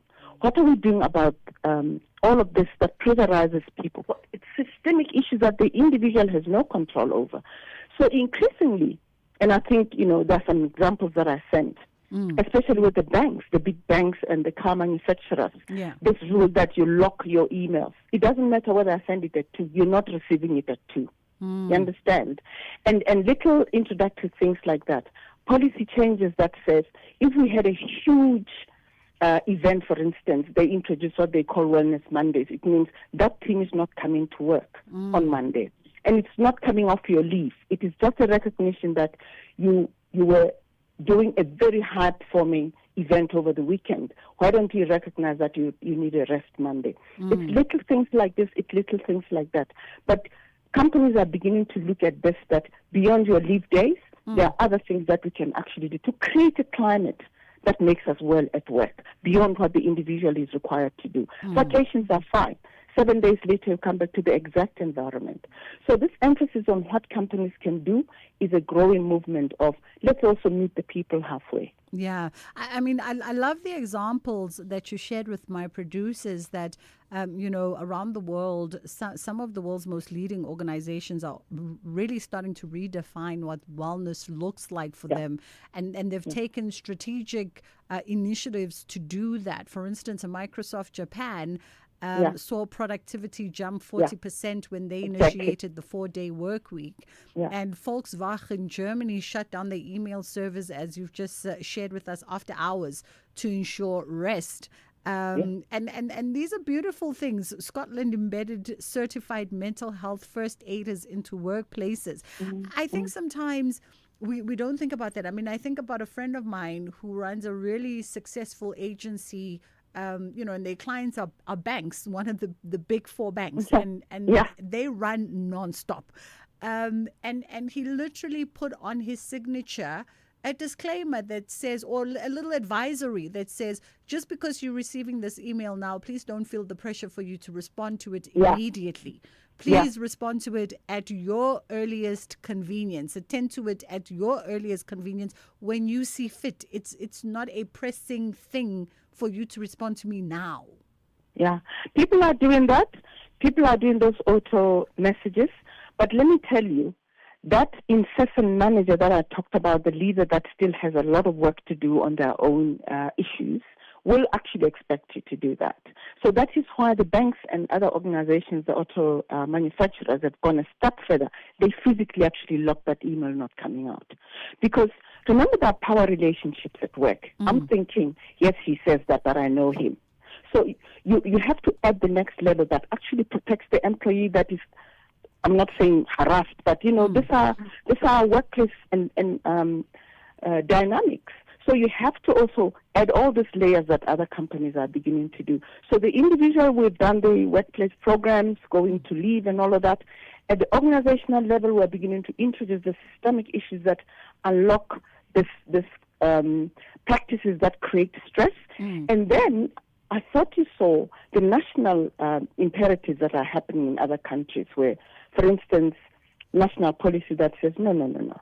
You can't get people to work beyond 7 days and all this. And so there's a movement that recognizes, and I call it a leadership imperative deliberately. We cannot keep asking the HR department to deal with something that is integral to our leadership imperative. It should be one of the KPIs that we measure about how you deal and how you impact people. You can't have stories where you hear people are going to the hospital with chronic stress because the manager is not well. I'm using that word very deliberately. Yeah.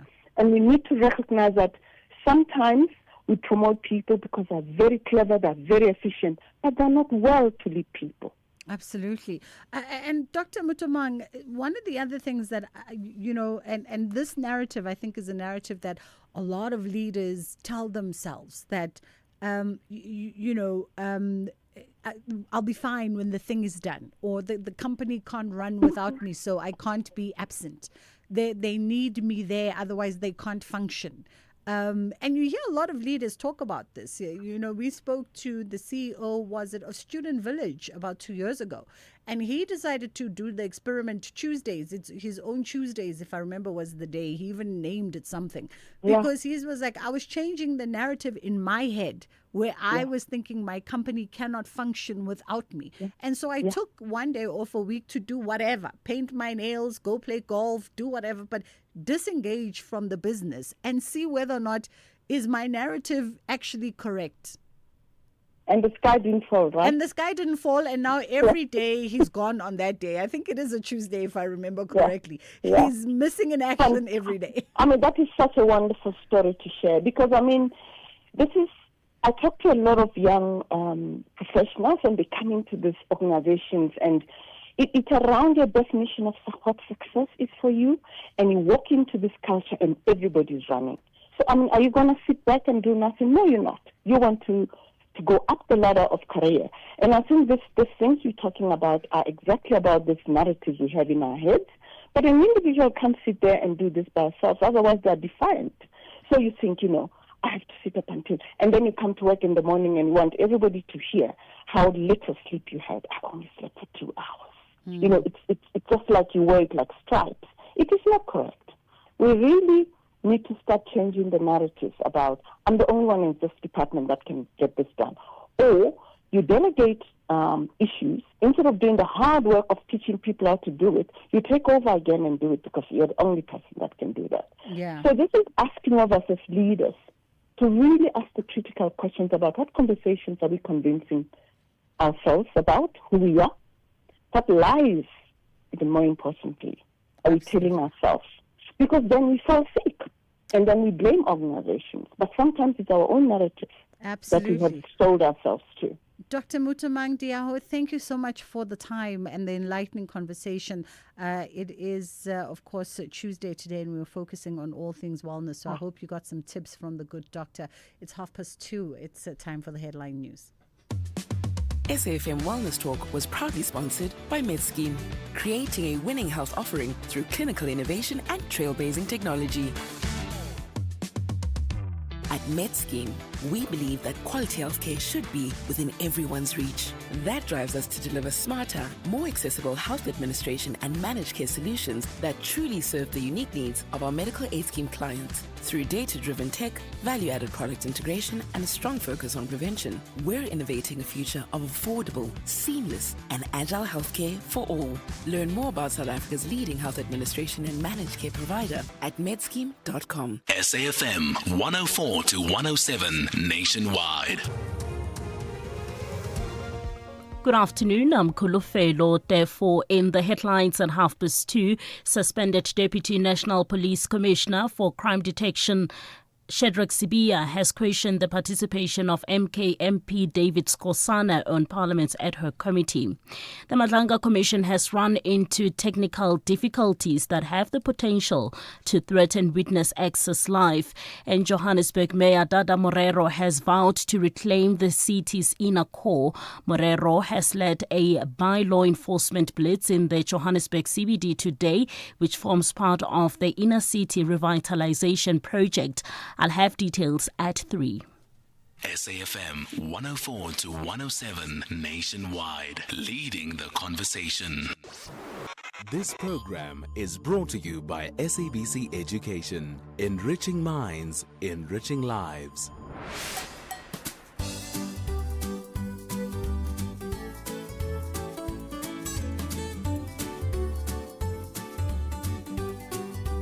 Hello friends, and welcome to our Tuesday edition of Kids Corner.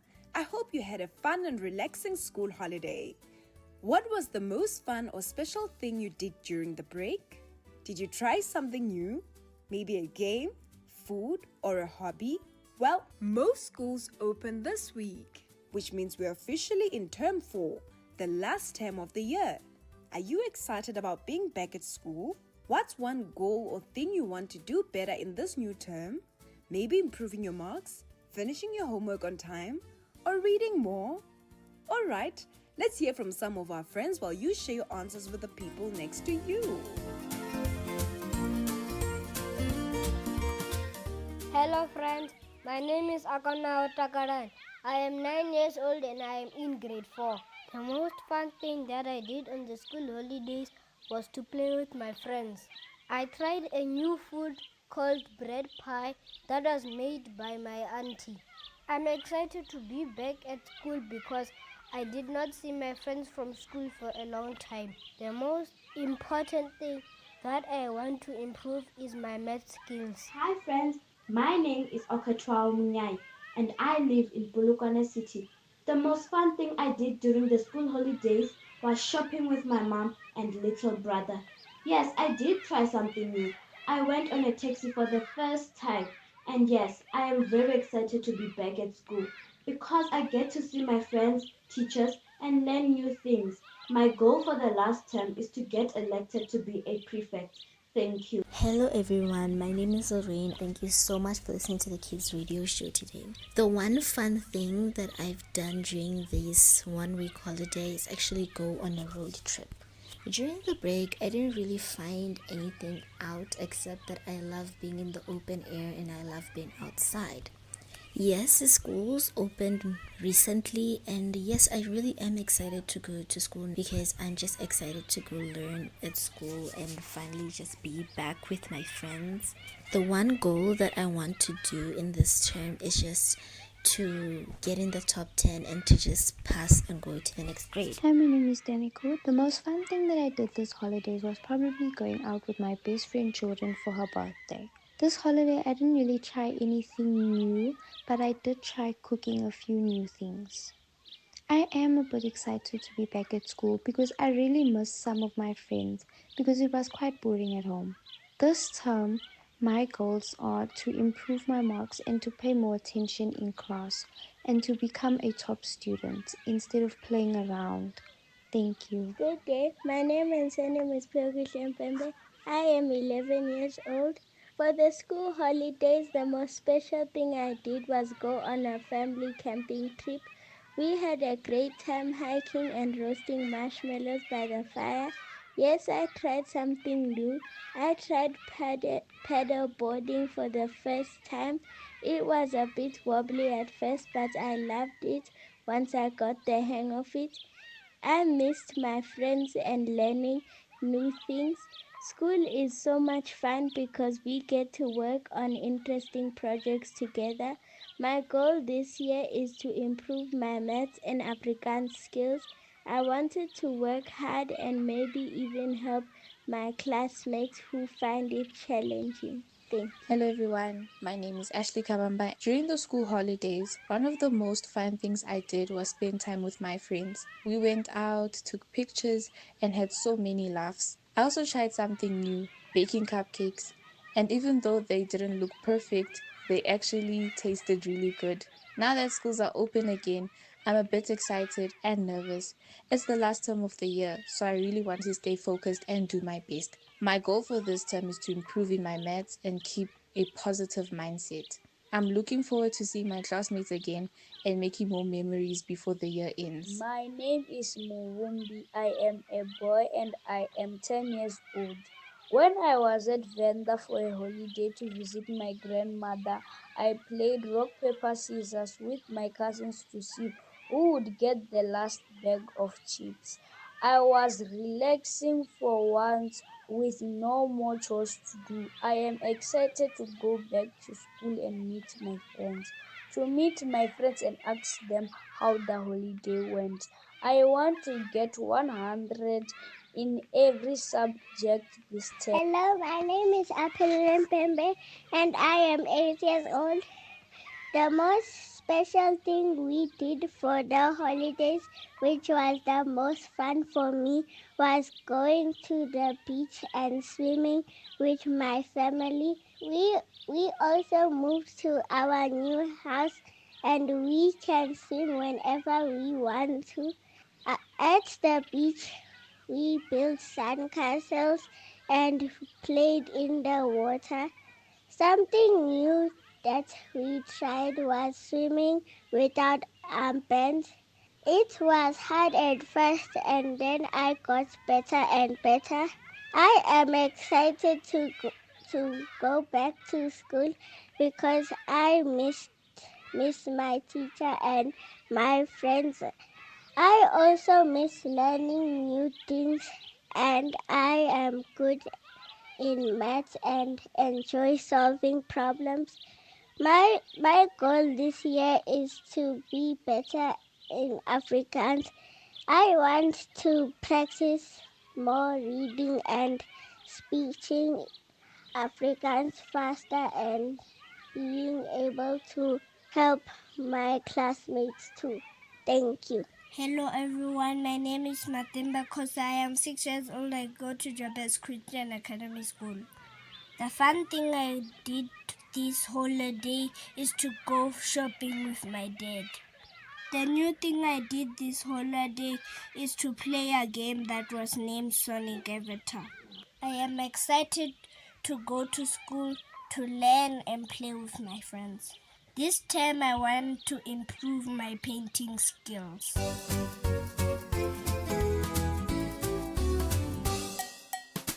Thank you, friends. It's always great to hear from you. Welcome back. The school holidays are over, and it's time to start a brand new chapter filled with learning, laughter, and exciting adventures.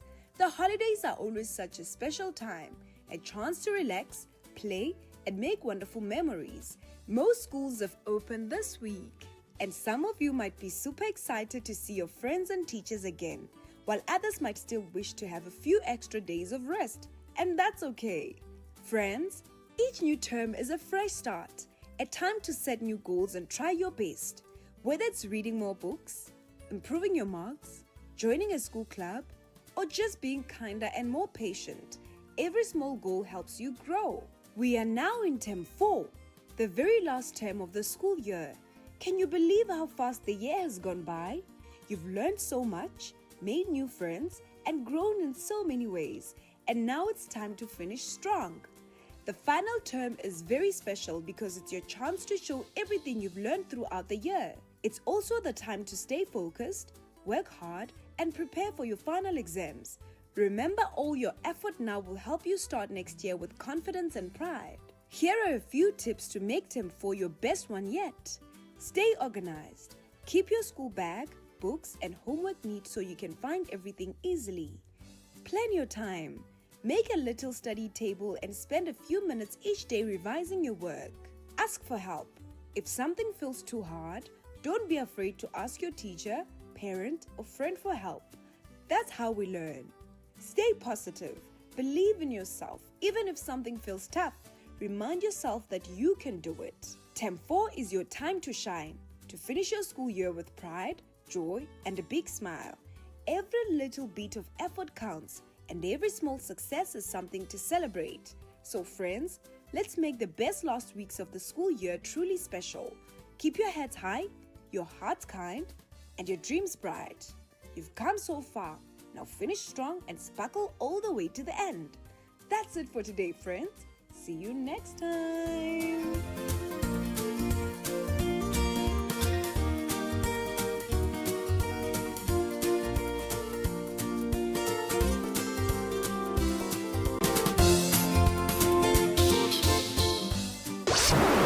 This program was brought to you by SABC Education.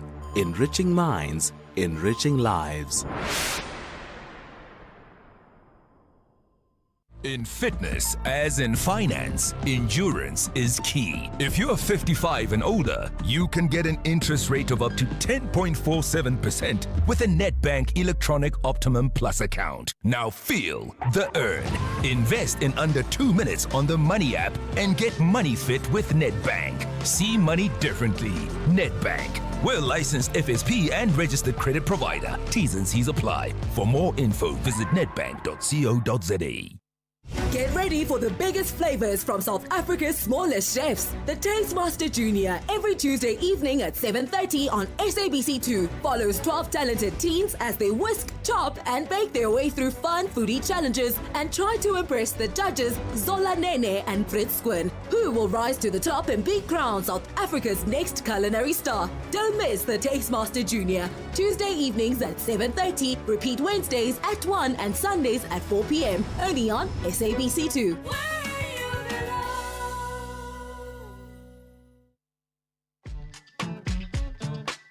Bridget Masinga, weekdays on The Full Circle. Alrighty, our last conversation for today, we're dealing with your tax debt. And we've got tax specialist Usesethu Cegeshe joining us now. All right. So, yeah, that's been part of the news, hey? When did the story break? This week, I think, sometime, where former passenger rail agency of SA CEO Lucky Montana is said to have failed to declare 36 million rand income over 10 years to the South African Revenue Services, aka SARS, and more than 2 million rand in capital gains. And this is what is shown by the records from the Revenue Authority. What a wow. If there was ever one person I do not want to owe Sesethu is SARS. How are you doing? Thank you for asking, Bridget. How are you doing? I'm great, thank you. It's kind of like this looping nightmare in my head that I never want to find myself owing SARS. I mean, I know discrepancies happen here and there, but I never want to get a SARS audit one day where they say, you owe us in the 6 digits or 7 digits. It would be crazy. Absolutely. It's insane. But I mean, SARS, you don't wake up one day and you're owing SARS. SARS reminds you to file and submit, and declare your taxes. And so owing that amount of money happens over time. You don't wake up one day and, SARS is knocking on your door already. Yeah. And here's the thing, actually, as you say this, then I wonder, because I've always just had assumptions, but let me ask, when SARS comes to say, maybe after a long period of time, there was also allegations, but she refuted them and actually called out the media house that tweeted about it, Umakatsi, I think also this week or last week, about her allegedly owing SARS. But she tweeted and called out the media house whose handle had tweeted about it. When you find yourself in this predicament, what has led to you not paying SARS for 10 years, for instance? Because are we to assume that you are not filing your tax returns, or perhaps you are understating things in your returns? Absolutely, you're correct, Bridget. It happens that people underdeclare their income because they think that SARS won't be able to find out. And I mean, SARS has become so smart now that they use third-party data, like your banks, to be able to trace the money and be able to, see your income. And so it's very important for taxpayers to declare their income correctly. And when you're declaring income to SARS, you're also able to declare your expenses. So SARS understands that in you generating income, you must have spent something. And so that liability in terms of your SARS or your tax debt is not only just on income, it's a calculation of your whole financial position. So it does happen that a lot of taxpayers are under-declaring and thinking that SARS won't find out, and SARS gets to find out. Do you have to be, are we finding, at this level of the CEO of PRASA, Lucky Montana, at that level, I can only but assume that it was deliberate actions. It wasn't, miscalculations maybe on a Bridget Smallnyana thousands levels where you don't know whether or not should I include this, should I not include this, and you're kind of dancing around what is and what is not to be taken into consideration. Absolutely, Bridget. With this case, there are allegations of fraud. When you're not declaring what your truthful position is, that is fraud. So with these kind of high net worth individuals, they do get tax professionals and, help. And so there is suspicions and allegations that, it could have been deliberate. Absolutely. Okay, let's talk about what happens when you find yourself in this situation. When a lot of people file themselves. I'm not that brave. I have a tax practitioner because I don't want to make mistakes. You know what I mean? I don't want to make mistakes. I get audited every year, and I don't want issues with SARS. But a lot of people file themselves, and what should people just be ticking off that list firstly? to ensure that they are filing correctly and they have the basics sorted? Okay. First of all, SARS issues correspondence. So it's always important to not ignore SARS. And, having worked on the other side in tax strategy at SARS, we made sure we sat in those rooms and we made sure that we put systems in place to make tax compliance easy. So if you're a registered e-filer and you are not ignoring your correspondence in SARS, it's as easy as you getting onto the system, the e-filing system, and making those declarations. The forms on your e-filing system prompt you. For example, if you are a freelancer, it asks you, how much money have you made in terms of your invoices and what have you spent on as well? You don't necessarily have to sit and be an accountant and, do these declarations in a professional way. The system does prompt you. But if you have more nuanced and complicated, income streams, then it always is important to get a tax professional to help you. And it's actually also why I'm practicing as a tax professional, because I want people to be compliant. It's important for tax help to be accessible to people so that they don't find themselves in trouble. Absolutely. You know, when you say if you have a more nuanced sort of need, if your career and your deductibles and earnings are a little bit more tricky and complicated, I just think everybody's, because even if you're earning a salary and you are a salaried permanent employee, but you file your returns and you hope for a little bit of a rebate and a refund, then I think it gets tricky, because then you have to consider all the things that you must take and not take. And I mean, I'm a freelancer, and the best advice I've ever gotten from my tax practitioner, who's been my practitioner for years now, she's like, just put everything in a box, put all the receipts in a box, and then just drop me off your box every year. And then I'll sort it out, because half the time when I try to do things myself, I'm on the reverse end. I would shortchange myself. That is correct, Bridget. You're putting it all in a box and letting the bean counter do the numbers for you. However, when you are employed, your employer usually takes care of that, and this is called PAYE, it's pay as you earn tax. And so on your pay slip, you have a deduction for tax that comes off on a monthly basis. So you'll find that people who are permanently employed have it easier when it comes to their taxes. And unfortunately, it's not all the time that you get a refund. A refund is as a result of paying SARS more than you should have paid them.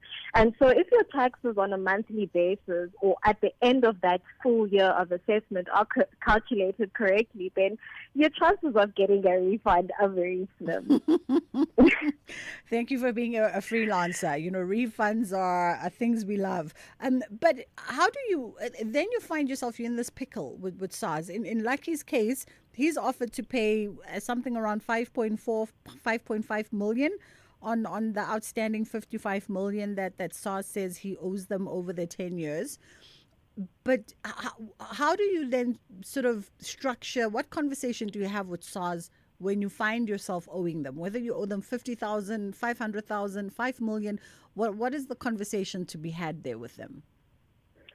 Sure. The best thing is to not run away from SARS and not to run away from that debt, because SARS does have two main options. The first one is a deferred payment arrangement, where you basically pay what you owe SARS over installments, and so you get into a payment plan with SARS.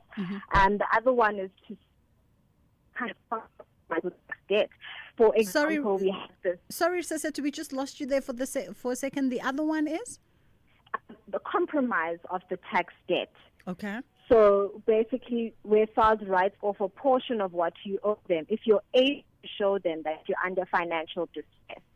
So this taxpayer who's offering SARS, 5 million of the 55 million debt, they can agree with SARS to compromise some of that debt and pay what they afford. It is allowed under the Tax Act.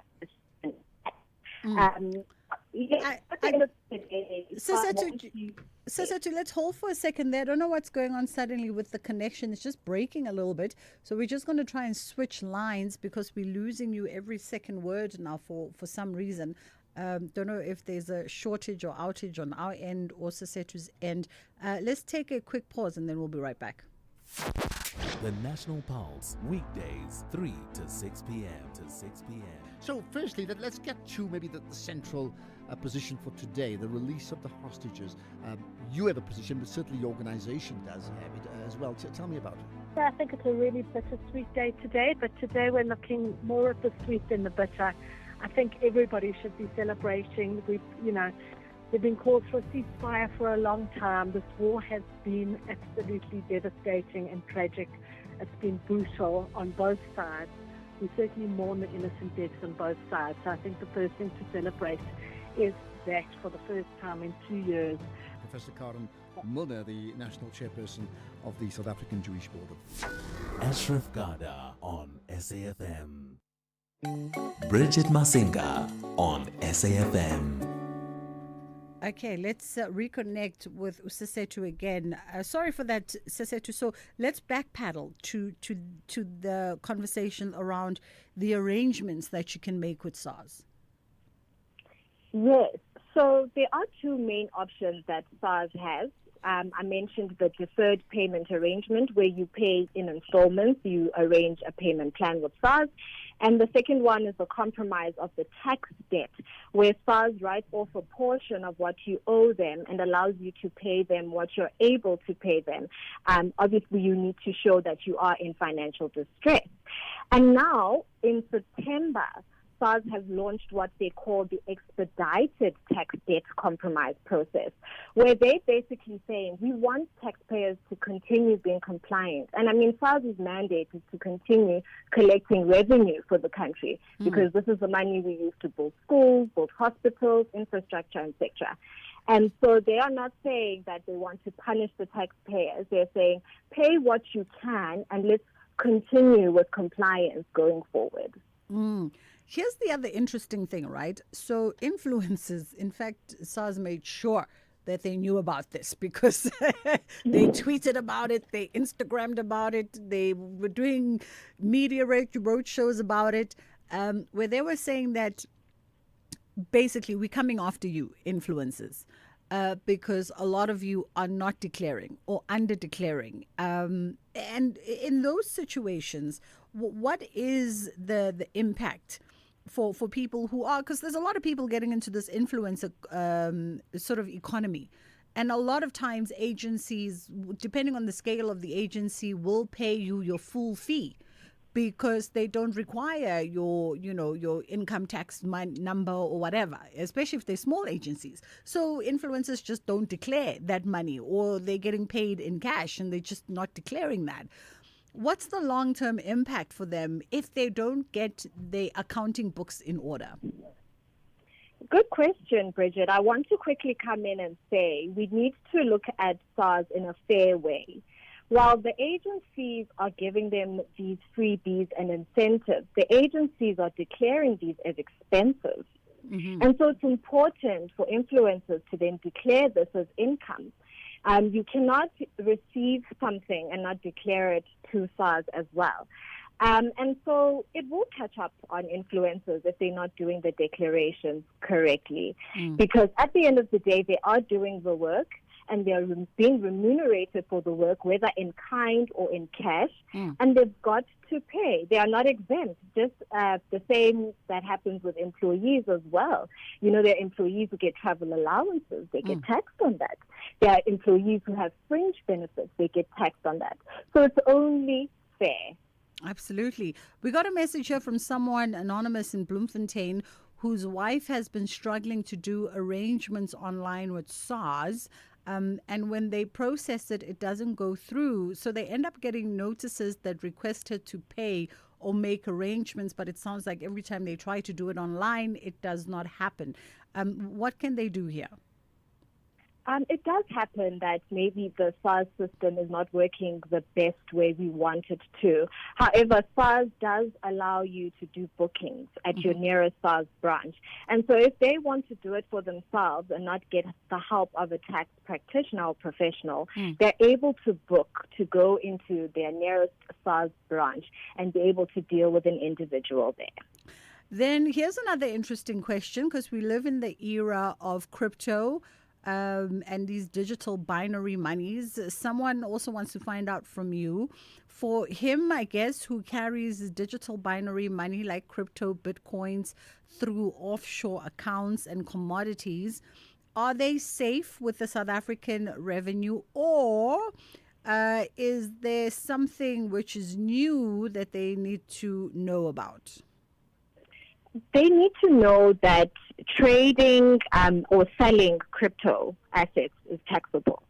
And so if you make a gain in your trading and selling, it's considered revenue income, and you need to declare that to SARS. And you need to pay tax on that income. And SARS is putting systems in place and rules in place to make sure that they're able to track these cryptopreneurs. So it's very important to not, let that, or rather, it's very important to declare your income in terms of your crypto trading, because SARS is going to find out. At the end of the day, the crux of this conversation is SARS knows everything. They know when you go to the loo, they know when you breathe, they know when you sleep, they know when you wake up. So don't try and crook them. Absolutely. I mean, at the end of the day, revenue collection is for the citizens. It's important to comply with SARS and work with SARS, because at the end of the day, this is what we're going to benefit from. I mean, the roads that we drive on, the traffic lights that are not working, they have to be, paid for, and, it's part of what SARS is doing to collect money so that they're able, so the country can run smoothly, basically. Absolutely. Sisetu Tegashe, thank you so much for the time. And Sisetu is a tax specialist. Walk away from this conversation knowing that just file your returns and do what you need to do with SARS. We will see you tomorrow. Ashraf Gada is coming through, standing by. I'm sure he's going to dip into that ad hoc committee that's sitting in Parliament and give you some of the updates from the afternoon. We get to do it again tomorrow, inshallah, God willing. Khulufelo standing by with the top of the hour news.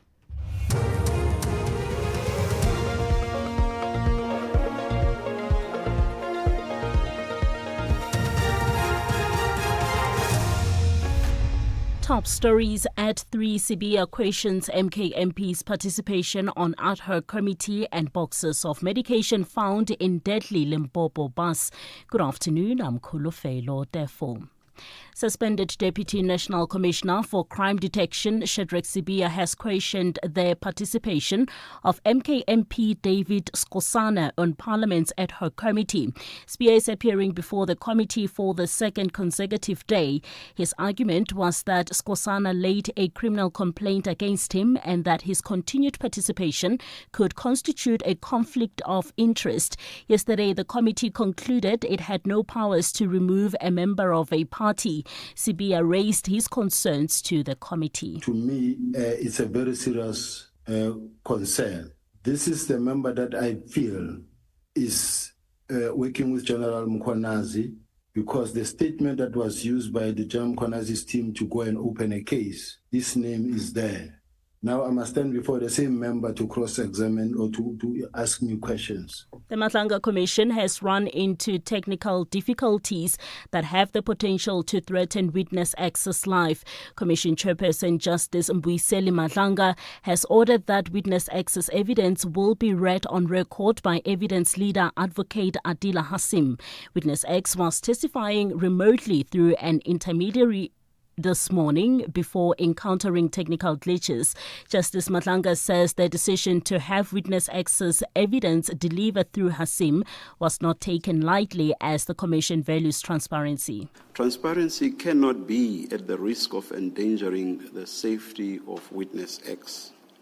Thus, we must adopt a different format on how witness X's evidence must be tendered.